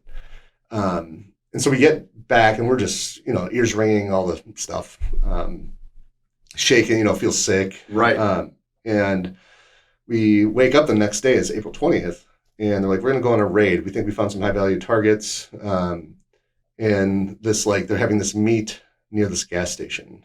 And so at 1300, we're going to go on this raid. So we start training for, like, practicing, staging vehicles as we do, right? Mm-hmm. Rehearsals. And throughout that time, Canan just kept saying, like, he's like, "Man, I was lucky. I would have lost my legs, And we're in the same Humvee going out on this next patrol. And so we leave the wire, and we're driving down Route Michigan. It's, right before 1300 or 1 o'clock in the afternoon. And we go by checkpoint 295. That's where we got blown up the night before. It was just over 12 hours before. And we turn, and we're going down these side roads that are right behind the government center, like directly south of it. And there are these serpentines that we have to go through with these cement barriers that look like the concrete dividers that are on highways. It's like a T barrier kind of thing. Yeah. Yep. So they're about, waist high. And I just remember thinking, "Oh my God, that'd be a good place to put an IED." And next, it was like, I was out. I didn't see, and it was just white. It was just like nothing, like reset, boom. And that's like being blown up that close feels like nothing. You don't feel anything until you wake up. And then I woke up and my leg was on fire. I had felt I had shrapnel in my leg. And I just remember waking up and being in this like massive drunken state. And everything was quiet. It was ears ringing, everything else. And what had happened is we hit a 155 round that was put on the back of one of those barriers. And what had happened is that morning, or was it the night before? I think it was that morning. They had a massive gathering outside the government center, and someone had placed an IED during that. It's kind of hid with this mass of people. Kind of hiding in plain sight almost. Yeah, and they put it on the back of the barrier, so you couldn't see it from the government center. But they knew that we'd have to travel through there, And so that's what got us. And so we took the brunt of the blast. I think it was probably like 8 to 10 feet away from us, a 155 round above, fully exposed, above, just sitting. And the truck behind us took the blast of that barrier, just decimated that concrete barrier, and it looked like, the barrier blew up that truck, just decimated the windows, everything. But when I came to, I was the first one up, and I remember just looking around the vehicle, and I had Laws and Butterfield Butterfield was our driver. His name's Garrett Butterfield. He was slumped over, and Laws was slumped onto him, and Arnett was up on the upgun like I was sitting the night before, but he was slumped over his saw. And Marty Mortensen was sitting right across from me, and he was just like staring, like kind of down, like at my stomach, just like staring through me, And his helmet was off. I couldn't figure that out. And then I look, and Kanan's on the ground, and it was just a nightmare. I remember just thinking like, this isn't real life. Like, this is a nightmare. But yeah, I don't know if I can go too much further into this, but part of me, this is a good talking point for the book, is something I didn't think that would come of it, right? Is a part of me naively was like, I'm gonna write this book, I'm gonna write all this stuff I don't ever want to talk about again, and I'm gonna go on a book tour. And now I'm gonna be talking about all the shit I don't want to talk about. It's a very hard thing for me to talk about, and I'm going to leave it at that because it gets just too much. And so, yeah, and Kanan died, bled out my arms, and Marty ended up getting hit in the head, and that's why his helmet was off. And Tager, I will say this, Mike Tager, he was in the back with us, and I remember him, I couldn't get my words, I couldn't gather my words. All I could say was my effing, I was like, get my effing, my effing, my effing. And I knew that I had a point at my IFAC, but I was holding Kanan in my arms, my legs. And Tager stood up, and he was trying to get my stuff out, my first aid kit, so I could try to help stop Kanan's bleeding. And he stopped for a second. And he's like, ow. And I remember he reached out like this, and he came out with this piece of shrapnel. It was like this long, and about this wide. He held it in front of him, kind of in shock, and I'm looking at it in shock. And then that's when it registered that he was being burned by it, right? And what happened is he took a piece of shrapnel that was like massive in the side of his butt, and so he helped me with packaging. At that point, Arnett had woken up, and he was helping package Marty, and I was packaging Kanan. And I remember hopping out of the vehicle, and I felt drunk. Like I was like stumbling, and at that point, Doc, I think it's Doc Rooney from 2nd Platoon was already at the vehicle, and Doc Lake, and all these people were it was like this massive like mess of trying to get 2 casualties out, right? And I threw Marty over my shoulders, like a fireman carry, whatever, and ran him to a CASEVAC vehicle. And I remember First Sergeant Tracy Offit, he was in the back. He had already gotten in the back, and he was dumping all these MRE boxes and supplies out of the kind of like the command vehicle. Mm-hmm. He's throwing them into the street, and he's like, get him in here, And so like we toss him in there, and I hop in the back, and I put Marty's head on my lap, and I'm like holding him, trying to keep him like upright because he's agonally breathing. I didn't realize that at the time, but I was thinking he was still breathing. And Kanan came in next right there, and they're like, go, they're loaded. And I remember like they gunned it. They stepped on the gas, and I grabbed like first starting off. It started like falling out the back, and I reached out with my long arm and grabbed him. And like the doors on these terrible vehicles didn't have very good latches, and in fact, I think this may have been one of the vehicles where we had to find wood Mm-hmm. to hold the doors shut before we went on patrol because the latches were just busted and didn't work. And so I pulled first sergeant back in, and I was just holding him, and he like shook me off because I'm just still stunned. And at that point, we got to the Charlie Med back on Camp Ramadi and everything, and they're doing CPR in Canaan at that point. And I said, take him, he's still breathing, and they got them both off basically simultaneously. But I was like, take Marty, he's still breathing. And I started walking out of there, and it was just like, this can't be real. Like, this isn't real. And it's a nightmare, yeah. And at that point, we realized, like, where's Tager? And we had left so quickly that Tager, with a hole in his ass, had to go on the raid with everyone else. I felt so bad for him.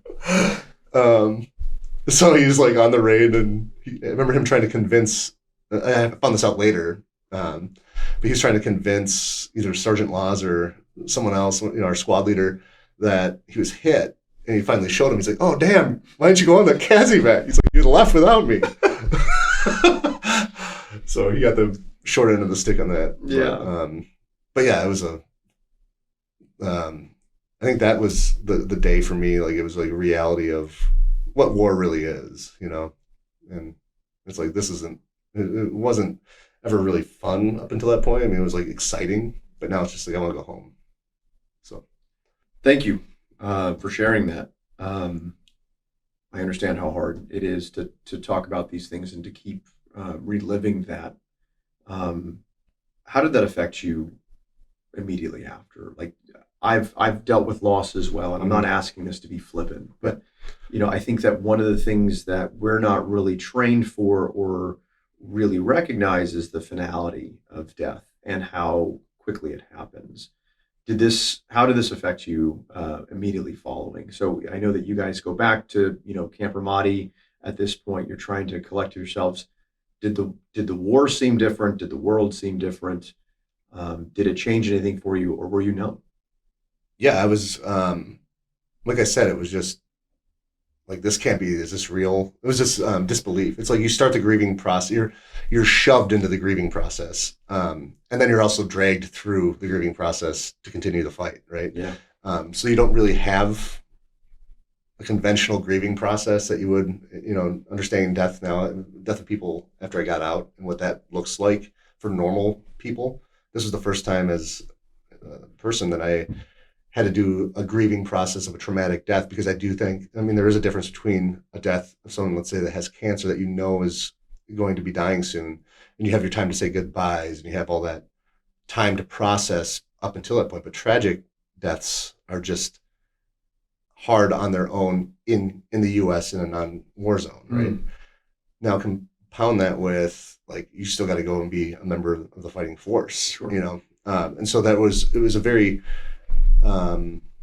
challenging thing to process. And I didn't sleep for a number of days. Me and Arnett both had trouble sleeping, and they ended up giving us, at one point, Doc gave both of us Ambien, and we slept, I think, for 18 hours, both Arnett and I, and that brought us, with that loss, it brought he and I very close, because we were obviously through that. And Tager had already been, at that point, medevaced and shipped off to go get patched up and everything, and he was going to go home. So he was already gone, so Arnett and I were the only people that were in the back of that vehicle. So your like fire team has been effectively we got destroyed, and it's you and one other guy kind of blinking at each other, trying to figure out how to process this. And what rank was Tager? Lance Corporal. So just Lance Corporal. Yeah, all of us were Canaan and Dunn lost his toes. Canaan died that day. We lost both our corporals in our squad, and now it's just Lance Corporals. And then Sergeant Laws, our squad leader, and that was it. And Kenny Morgan, but he's our radio operator. But we were all first time combat vet. It was our first time. So I remember smoking cigarettes a lot during that, because it felt like the only right thing to do. Yep. And for some reason, for me, it was the simple act of starting something and then kind of being able to finish something, I guess. I don't know Yeah. what it was, but cigarettes just felt like the right thing to do. That was really, I don't understand why. I didn't smoke before I went in. Neither but, did I. Yep, and I talked about this, but it's like everyone said you're going to start smoking anyway, so might as well start now. And this was before we left. And I did. I chain smoked. I mean, I remember at one point I think I did. It was like 3 or 4 packs a day at one point. It was a lot. It was just like you'd like jumpstart, Jumpstart one with the other. Yep, and so you just like take the next one and just jumpstart it, and it's just like why does this matter? Nothing matters. You know, we're all going to die here anyways. Nothing matters. That's exactly like you have this almost like sense of nihilism. Yeah. You know, of watching somebody. I think this is why I enjoy is kind of a weird word, but this is why I take a lot of heart in these conversations, is because I can sit across the room from somebody who's experienced the exact same thing I have, who's experienced the same frustration, anger, fear, guilt, doubt, and like rage at being hit with something like that and not being able to strike back, right? Yep. Or not being able to have any finality to that, and then having to pick up the pieces of nothing and try to come back from that. I really do appreciate you sharing that with this. And the only solace that I have in being able to tell these stories is that we can help the memories of these young men and young women that, you know, we've served with live on, right? Yep. And tell them that they meant something, you know, to us along the way. Yeah, and that was huge for me for writing this. It's like I want to make their names known. Like they're never going to be forgotten now, you know. So for me, that's huge. I appreciate that. And on that too, and just kind of touching on how things are done now, from what I understand, is if you're exposed to a blast, you're taken off to be evaluated and kind of checked to make sure you're okay now. I don't know if that's correct. To a certain extent. Is it? Yeah. You know, it's just like thinking about the exposures that we had back in that time. It's like less than 12 hours, it was about 12 hours between 2 significant blasts where I lost consciousness, you know, and I'm still out there, we're still out there in the fight. And you get 18 hours off to sleep. Yeah. Yep. And that was, you know, that was a couple days after, you know, but they put me in this was kind of I talk about it, but it's like, I had to go back to the post I was on the previous time, which overlooked the intersection we were blown up on. You know, and so for 6 hours until someone realized, like, why did we put Shores back on the post where he just got blown up the day before, to overlook it, you know? It was a very almost teasing, not that my command was doing that to tease, but, you know, I think I had a lot of resentment against God at that point. It's like, why would you put me back here? Like, you're sick. And so there's the doubt there. You talked about nihilism, and it's like, well, it kind of grew in me at that point. So I'll take you back into another quote that really stuck out to me. That was one of the hardest.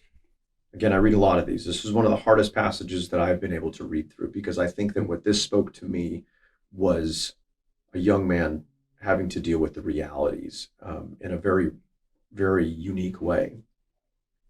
Back at my barracks, I cried once more as I sat outside in the smoke pit with Arnett. I contemplated throwing out my tactical gloves that were soaked in blood, but I realized I still needed them to protect my hands. While pouring hydrogen peroxide Doc gave me onto them, I sat and smoked a cigarette. I watched the peroxide foam red as it reacted with the blood soaked in my gloves. It mesmerized me.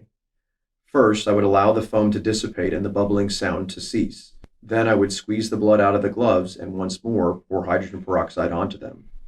I repeatedly performed this action until the foam changed its color from red to brown to off-white. I must have gone through a pack of smokes in the time it took me to clean my gloves. I sat outside by myself until the sun fell below the blood-red horizon. Yeah, man. I'm sorry, brother. War, dude. You know? Yeah. I'm sorry. And that's war, you know? That is so powerful, man. Yeah. And you had to live through that and get through that and then push on. I'm really proud of you, man. I'm really proud of you for writing that. Thanks. We didn't serve together. We didn't know each other, but shit. Thanks. It's like, how do you move on from something like that, you know? and you do it because everyone else that's still there and our net is relying on me. And, and I think at that point you realize, like, okay, they didn't suffer. I hope I go that way. And then you just accept that that's your fate. So, and this what we're sharing right now. I remember watching, you look at Hollywood and how movies are done and how things are talked about. And I loved Band of Brothers, Saving Private Ryan. But I think if someone out there wanted to watch a movie or a series on what the toll that war is, it's the Pacific, in my opinion, because it's this stuff. We need to prepare young men and women to kill other people. And so you numb them to it, like we said, by doing ditties and reciting and creating affirmation statements for killing. The thing you can't prepare them for is loss. And I think that's what is shocking for a lot of us when you experience it the first time. So. Thank you for writing that. Thank you. Thank you for saying that. That is real. That is real. And I can only imagine what it took to relive that and to be able to put that into words and then to write that. It's powerful. Yeah, thank you. Yeah, we're staying my life. Okay, let's talk about lead feet. Yeah. Following the loss of the 5 Marines in 2nd Platoon in Doc Baez, our platoon and 2nd Platoon were set to carry out an evening raid in a busy marketplace. We returned from the IED site in the afternoon and began preparing for the company-sized raid. We were itching for a fight and wanted revenge for the loss of our comrades. Take me through what happens next. Yeah, so that morning, like 2:30 in the morning, 5 Marines from 2nd Platoon died in an IED blast. And, they were right back we had a company-sized raid that evening. And so they continued on with that. And Doc Baez was killed as we were on site for that IED blast site. And the guys from 2nd Platoon, he got hit in the neck by a sniper and killed.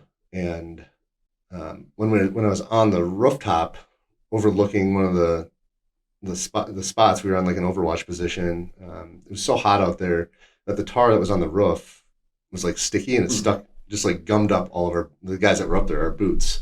And so, that evening raid, I had the same boots because I only had one pair. I had already worn another pair away, and so I had this like no tread. It was just this like tar on my boots. Tar. Yeah. Yep. And so we go to the raid and it's eerily quiet. You show up to a very busy section of the city and there's no one there. It's like, okay, something's going down. And so I jump off the 7-ton. We had the 7-ton bigger, like semi-sized trucks that we all got brought to us, I think, midway through the deployment around that time. We had delivered these, we called them some dinosaur name. I can't remember the name of it. It was like Dino or something we called them because they looked like this big dinosaur. And so we get off of those and we all poured into this one shop and we're waiting with 2nd Platoon to go do basically heavily clear this whole section looking for some more HVTs. And as soon as the first bunch of dudes of Marines left this photo development shop that we were in, as soon as they left, it was just like a rain of gunfire and RPGs, everything. And it was just like insane amount of gunfire. And Sergeant Laws and I was the last one, he was the last one. I can't remember. I was second to last. And so I was going out of the door and the car in front of me, like the cars that were lining the street, it was just like bullets and everything is ripped, And so we're just like, I backed up because everyone else had already left. And Laws and I were just stuck now in this photo development shop. And when we got there was this like father and son in there. And they were, this was before any of the gunfire, and they were kind of like nervously smiling, hi, mister, and we waved and whatever. And so Laws and I get trapped in there and we get stuck in there.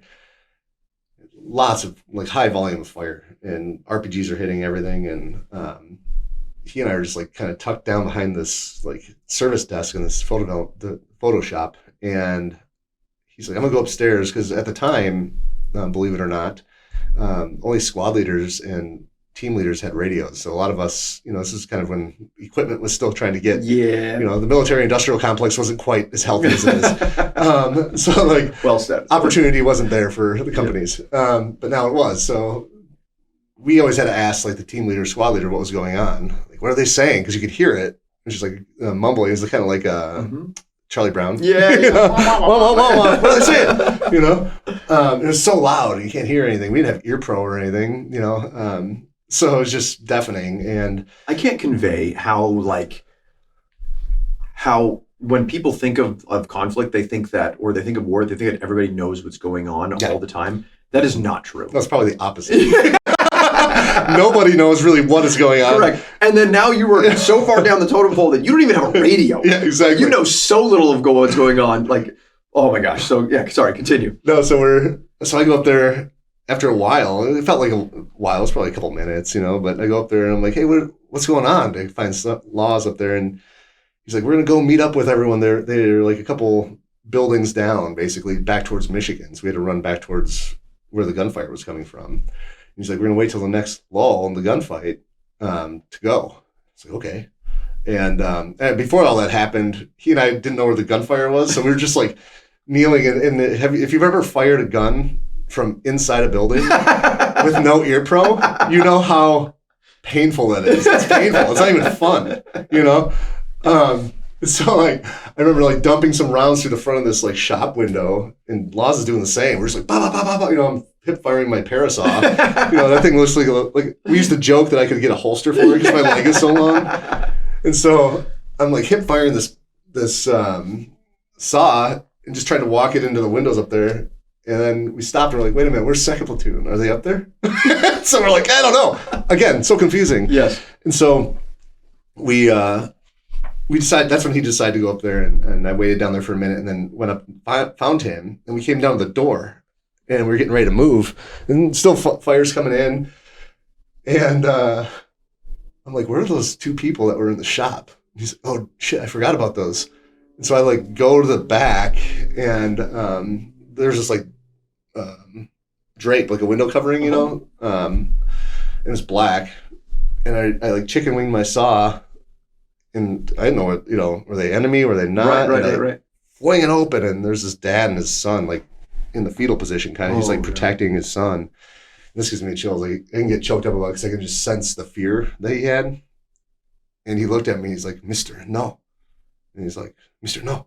Like, he thought I was going to blast him, and I wasn't. But it was like thinking of how my face probably looked to them, with especially my stature. And they're like I open that door and I have a gun pointed at them, and I'm soaking, like, how when fear is there, your eyes are super wide because your body's natural response is to take everything in. And so they're looking at me from the ground, towering over them with a gun pointed at them. Effectively pleading for their lives. Yep. Even though that's not what you intended to do. No, because I was trying to see how, like what else was in there. Obviously, I saw them that weren't a threat, and I was looking for everything else. But in that time of me looking around, my gun was still down, looking, pointing at them unintentionally. And I remember the relief on his face when I was like, no, like stay. And he's like, oh, yes. Whatever you say, man. I was like, don't come out here. He's like, yeah. And, wow. But just that fear, I just put myself in that position with like my kids and stuff, and like imagining that happening, like reversing the roles on that. You're completely helpless. I mean, that man was absolutely helpless to whatever you decided to do at that moment. Yep. And those are the little moments that I don't know that those weigh on you as a person. Yeah. I've had similar experiences in Iraq where you're like, man, am I the good guy? Yeah. Right? Like, I'm not really sure based on the fear that this person is providing or showing me. Like, am I this righteous warrior coming through here? And it is a tough question to ask yourself. Yep. When you can see the same fear that I saw in an animal's eyes. Yes, 100%. I can see in a human's eyes. That makes me question myself. Yep. It's a primal. Yeah. A primal fear, which is like true fear. Yeah. So Laws and I then, I go back to him, and he's like, all right, and the fire had stopped, right? And so he's like, we're gonna go. And he takes off running. And I'm like, all right, and I go out there, and there was this like marble it was one of the only nice kind of sidewalks in that area of Ramadi. And it was you like, guys were choosing to have a gunfight there? Yeah, it was like this really weird, like smooth marble, you know, it was like reddish brown look to it. And I go out there and I'm like, I'm going to run like my life depends on it, because it does. And I didn't really think about anything. I talk about this too. It's like, I didn't think about like my family or anything. It was just like, this gear is really heavy. Can I run fast enough? And so I take off and I fall. Whew, my legs just kick out from me and I fall. And I remember like I fell onto my side and I looked up and I see like Laz continuing to run. He's just like full on sprint away from me. And I'm like, wait, you know, it's like slow motion.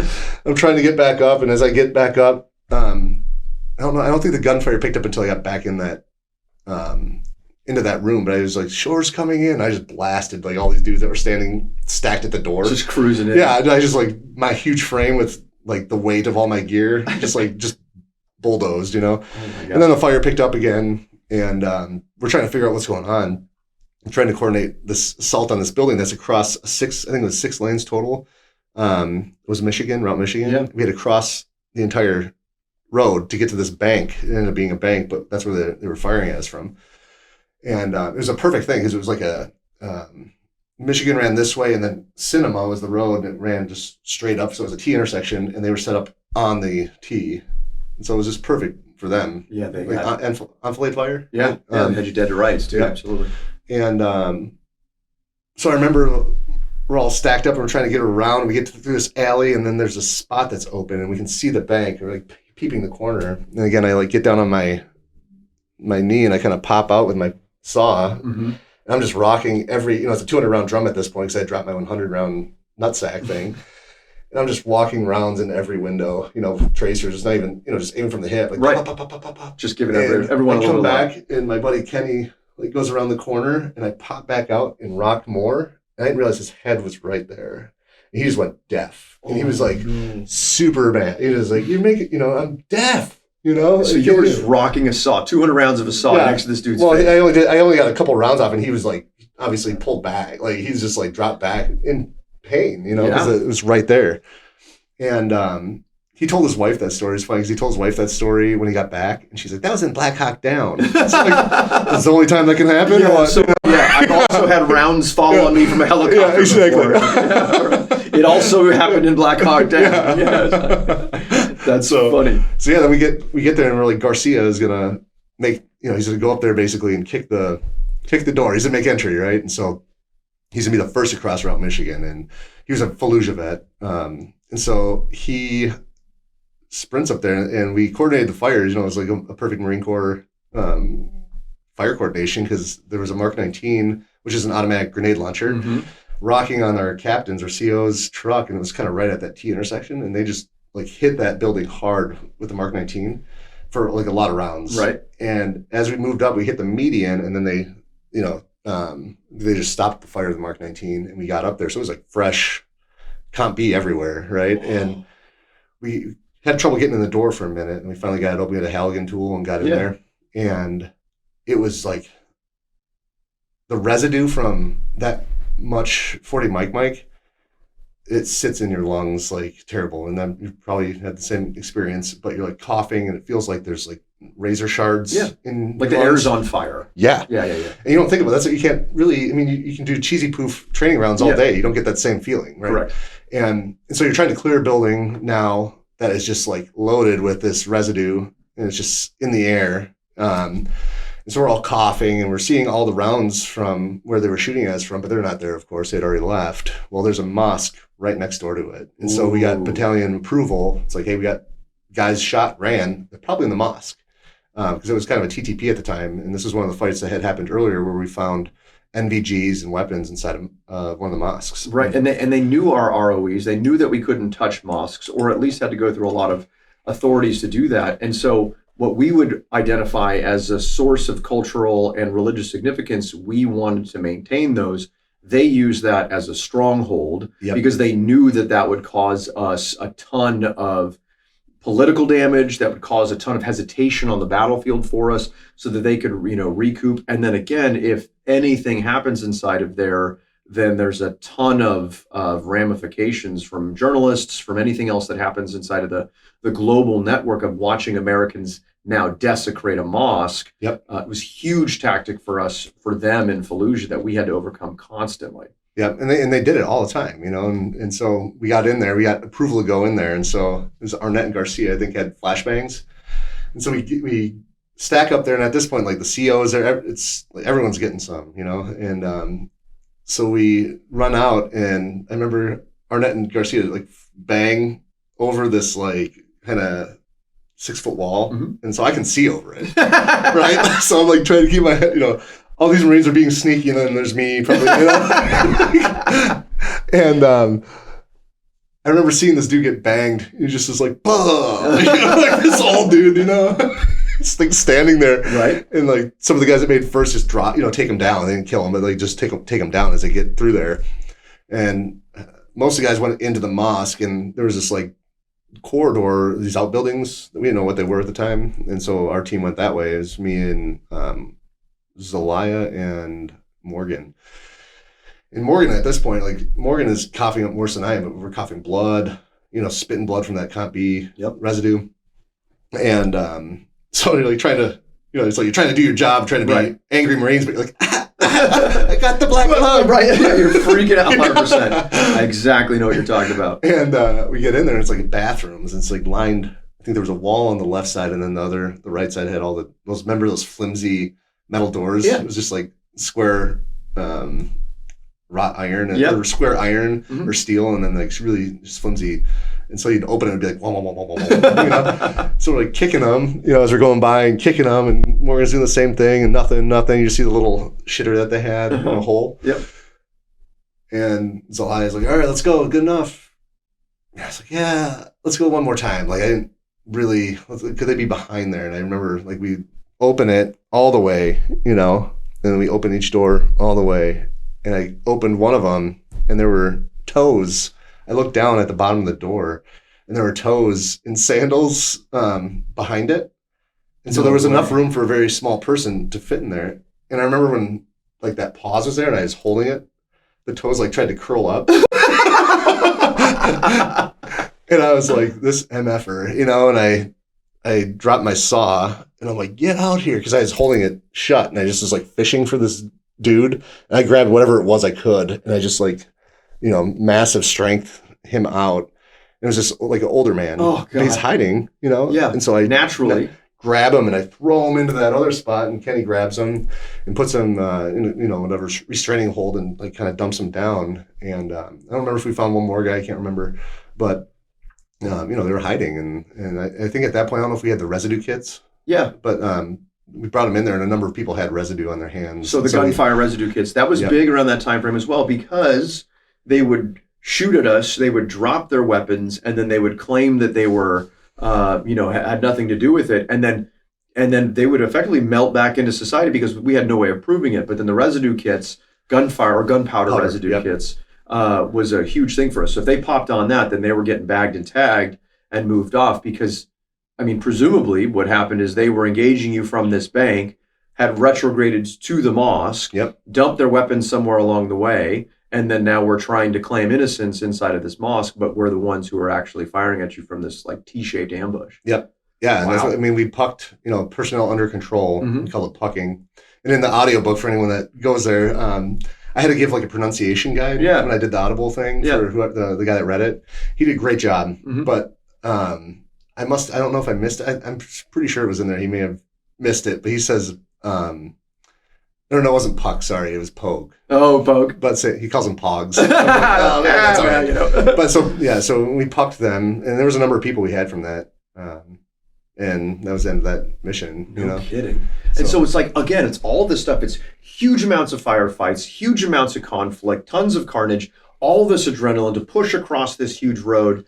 And then nothing. Like you hit a couple of guys on gunpowder residue, and you're like, and that's it. And it's so wildly frustrating. And it's just like this, like, what am I doing? Right? Like over and over and over, like I'm throwing myself at this for 7 months at a time, trying to get through all of this stuff, and then coming up with very, very few moments of actual, like, that was a bad guy who tried to kill me and we got him. Yep.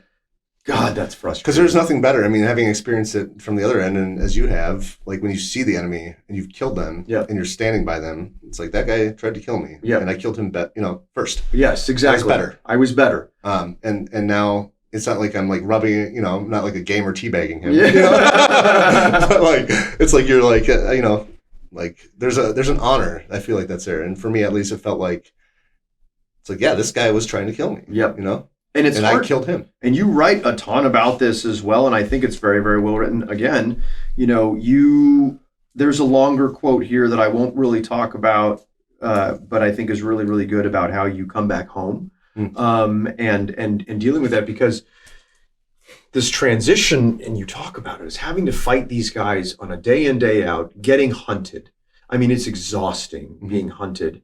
The difference I felt in Iraq to Afghanistan, as far as having a little bit more control over my own destiny in Afghanistan than I did Iraq, was because I felt like I wasn't always being hunted, where in Iraq it was this constant, cat and mouse, and I was the mouse all the time, unless we could kind of, be quicker and turn the tables. Extremely frustrating for anybody, and anybody that's been to Iraq can recognize that same feeling. So, if I may, you had some really, really good excerpts on coming home. Okay. That I thought were really, really strong, and I thought were really, really insightful, because now you have this opportunity where you're writing it from no longer a boy who's living in this very, very adult world. Not saying that you were, actually a boy. No, but 19 is... 19 is a young man. Yeah, exactly. And going through some very, very heavy stuff. But now you're, presumably in your 40s, right? And you're looking back and kind of writing on this stuff. And so this is from the Society in War. And it's a couple of paragraphs, so bear with me, but I thought it was quite good. War is more than a battle between two nations. It's more than a fight for an ideology. When you take part in war, it becomes a battle to save your own soul. It's a battle to keep yourself from falling into the dark abyss of hatred that makes life easier as a combatant. Easier to hate all the non-combatants, the women, the children, and the elders. Perhaps it is easier to accept that God doesn't exist, so no God could desire the acts of war upon its own creation. Easier to accept that, no matter what happens, you may die in a foreign country and not even understand why you were ever there. Accepting my death in Ramadi, Iraq, proved to be a mistake that brought many regrets I will carry for the rest of my life. As I experienced when I lost track of my soul and when I accepted my death, I became the enemy. I turned into a terrorist in a foreign land and displayed little mercy towards my opponents. It was not until I returned from war and saw what I had at home that I realized what we had taken away from so many people, family, and friends. What was it like coming home from your deployments to Iraq and coming back to a nation that, for better or for worse, didn't really understand, really know, really grasp, or sometimes even care what you were going through on a day-to-day basis? It was a very opposite experience of what the Vietnam vets experienced, in that the Vietnam vets were spit on, not welcomed home very well. With what we experienced, I felt like some of it almost felt like false accolades. It's like, yeah, you killed them all. It's like, good job, you did it, and it's kind of like, well, you don't really get it, and so it almost felt extremely opposite in a sense of there was like willful ignorance to it. Sure. And that was almost, that was frustrating. I can't compare what being spit on coming home from war would be like. It's terrible. But also it was kind of like, you don't understand it either. Like telling me, high-fiving me. And, I had people that I went to high school with saying like, how many people did you kill? Yeah. And, those questions. And it's just ignorance is really what it was, more so than, they weren't trying to harm me or anything, like trying to be like, they weren't trying to be disrespectful, but it just, they didn't get it. And I talked about it earlier, was we have it so good here. That's what I remember feeling like. We have it so good. We have everything so organized. We have stoplights to let people go, to tell people when to stop so we don't crash and kill people. Something as trivial as that. Yeah. It was very, I felt very misunderstood, So, and I didn't feel understood until I was back with my guys. So it was like, even though I was home on leave, I wanted to be back with the guys. Tell me more about that. Yeah, I just wanted to be with the people who got it, and so it felt very alone as much as I wasn't. I was with family. I was with my wife, and I got married right away when I got back, and it just felt like I can't wait to get back with the boys. Personally, when I drank, and I don't anymore, but when I drank, I found myself getting more drunk when I was with Marines, like when I was around my members of my team or whatever that was, because I felt safe. Yes. I felt understood. I felt I could let my guard down, whatever that was. And I remember getting way more, intoxicated than I ever did, because I think that it was just like this familiarity, this comfortability, this knowing that these four guys, my fire team or my sniper team or whatever it was, they knew it. And I didn't have to explain it. They knew it. Yep. They just knew it. And it's been a kind of a struggle. And I think that's why one of the reasons why we kind of have this show is at times is to try to, provide a branch, a gap, a bridge, right? To bring other people together. I think you talk a lot about suicide towards the end of your book. What led you to those thoughts, or if you're comfortable with talking about that?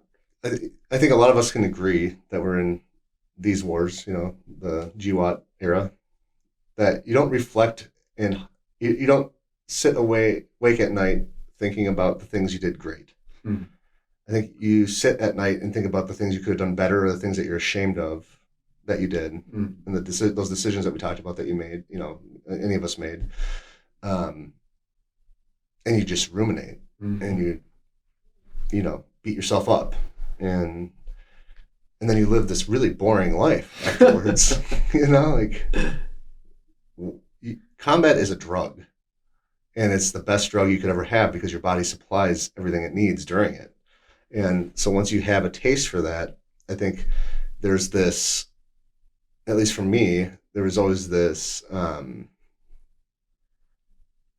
striving to get that back. And that's why I think you see a lot of vets doing extreme things, or behaving in ways that people are like, well, they're just a broken vet. It's like, no, I think we could make better decisions at times, but we're all seeking, especially when you're in that high adrenaline dump spot, it's like you want that next high, and to be able to walk that back and understand that's what's kind of going on, I think that's when you can start healing. But until you identify what those things are, it's like this need, in a sense, and so like doing those things, you end up drinking a lot more. You do make poor decisions, and then now you're beating yourself up about that decision that you made. And so, the way you behaved, the thing you said, I told people, I was an asshole to some people when I got out, and I'm sorry to those people. But like, so you start realizing, like, I'm not that person. That's not who I am. I'm not the person I was going to the Marine Corps. I'm not me. It's like, why do I even need to be here? My wife is telling me I'm not the same person. My friends are telling me I'm different. Like, why am I here? And so it was easy to kind of go down that path of suicide, and just like, well, there is, I could stop hurting everyone else I love by just getting rid of me, like killing that enemy. Wow. So that's kind of where my mind went. I appreciate what you said. It's very powerful. I appreciate when you talked about, I think what I found was one of the better examples of describing maybe not why veterans commit suicide, but some of the thought process behind it is not wanting to be a burden, not wanting to show weakness, not wanting to,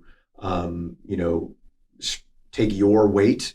One of the things that we're taught in the military is to not drop your weight so that other people pick it up, right? And so not be a burden on the team, Yep. Right? And so I think that people become, I don't want to, put thoughts into their mind or put words into their mouths, but when I've had, scary moments in my life, the last thing I wanted to do was burden another friend, because we've taught with that when we burden somebody else, we are letting them down. And so we hold these things into a place of, like you said, it gets to this point of where if I just remove this from the equation, then I'm not burdening anybody. And I think that my own personal, soapbox aside, I think that couldn't be further from the truth. I relish these kind of conversations, when these connections, when two people who have lived parallel lives but never crossed paths can sit and say, man, I see you. Like, I understand you. I have been where you have been. I have, sometimes we're the only thing that we have. Exactly. And it's interesting too, because it's like you talk about not wanting to be a burden, and I'm sure you've experienced this, but I don't want to assume, but it's like, hey, you and I are friends, right? It's like, hey, AJ, call me when you need help. The last thing I'm going to do is call someone when I need help. I know, dude. I'm not going to call anyone. I know. I'm going to convince myself that I am the problem, and I'm not going to want to call someone, and so that's like I think number one, a thing we need to identify, because it's like, I want to call you when I'm feeling good, because I don't want to be that burden. I don't know what you're going through, but I always assume that the person I call is struggling in some way. And so I'm not going to call them out of the blue, or call them after not talking to them for a few months and be like, hey man, I'm struggling. Because they've got their own life. Because they're doing their own thing. They got their own life, their own things. And I'm like, dude, I'm not going to weigh this person down. Yeah. And I know it sounds so stupid. Logical people everywhere will be like, just make the phone call. But sometimes we're not defined by logic, right? Well, we're proud. We're proud. We're a proud organization. We're proud people. And like, when I was in squad leader school, one of my instructors, he said, there's two types of pride. There's pride because you love what you're doing, you love the organization, you love everything, and then there's a personal reason I didn't excel, and that's the pride that kills all of us. Wow. And it's like, damn, So I loved that acronym, right? Pride is personal reason I didn't excel. And that's the kind of pride that we have to watch out for, is the kind that puts you in a spot where you're not going to be successful, or you're going to make a poor decision, when you should actually be asking for help and making that step, taking that step. 100%. The thing I find so exciting about your story is that there's a whole second act. There is, Afghanistan. That's a whole nother thing. And I'm really excited. What I'm going to do, and I know that a lot of the audience is going to hate me for this, but I'm going to hold off on that because I want to bring you back. Yeah. I'd love to bring you back out, and when you have your next book, or if beforehand, I want to bring you back for that. But what I wanted to do was leave you with this quote, and then hear your final excerpt. I like to give the guest the final opportunity to say something, but I wanted to leave with this quote that touched me, and this was very, very early on. Those of us who survived were left feeling disappointed as we were counting on death, only to be spared to live a life burdened with the actions and memories of war. What made you write that? Reflecting on 20 years of dealing with the burdens that come with war, and realizing really what that is. It's like, if I were to write this book a year or two after being in the Marine Corps, I don't think it would serve the same purpose. And it's like, I look at why I'm still on this earth, why my one suicide attempt wasn't successful. And I think that's this, and Lieutenant Dan, like, when I first realized that Lieutenant Dan was right, I just started crying, dude. And it was like, my God, like, growing up watching Forrest Gump, it was like, I always thought it was silly. Like, he was like going through this existential crisis of like, why is he still here? It's like, I need to die here, When it wasn't until I realized that carrying 20 years of that, all those emotions, and then watching Forrest Gump again, it was like, oh my God, Lieutenant Dan was right. I always kind of felt that I should have just died there. And a part of me did, especially the young part. So, that's why I wrote it. That's why I called it Counting on Death, because I think a lot of the book is, after I wrote that, I was like, damn, that might be the title, because it was what really drove me to make a lot of the decisions that I probably otherwise wouldn't have made. and wouldn't have behaved a certain way. You know, when you've resigned yourself to death, yep, your outlook on life completely changes. it's bleak. So, Wow. yeah. Well, I am absolutely blown away. To everybody out there, it's Counting on Death. You can find it anywhere books are sold. The audiobook as well. Counting on Death, a Marine Infantryman's Journey from the Front Lines of Combat to the Fight for Peace. I cannot thank you enough, Josh, for coming on and talking with us today, and I really look forward to having you come back. Thank you so much, my friend. Thank you, AJ. I really appreciate the Semper opportunity. Fi. Semper Thank Fi. Thank you.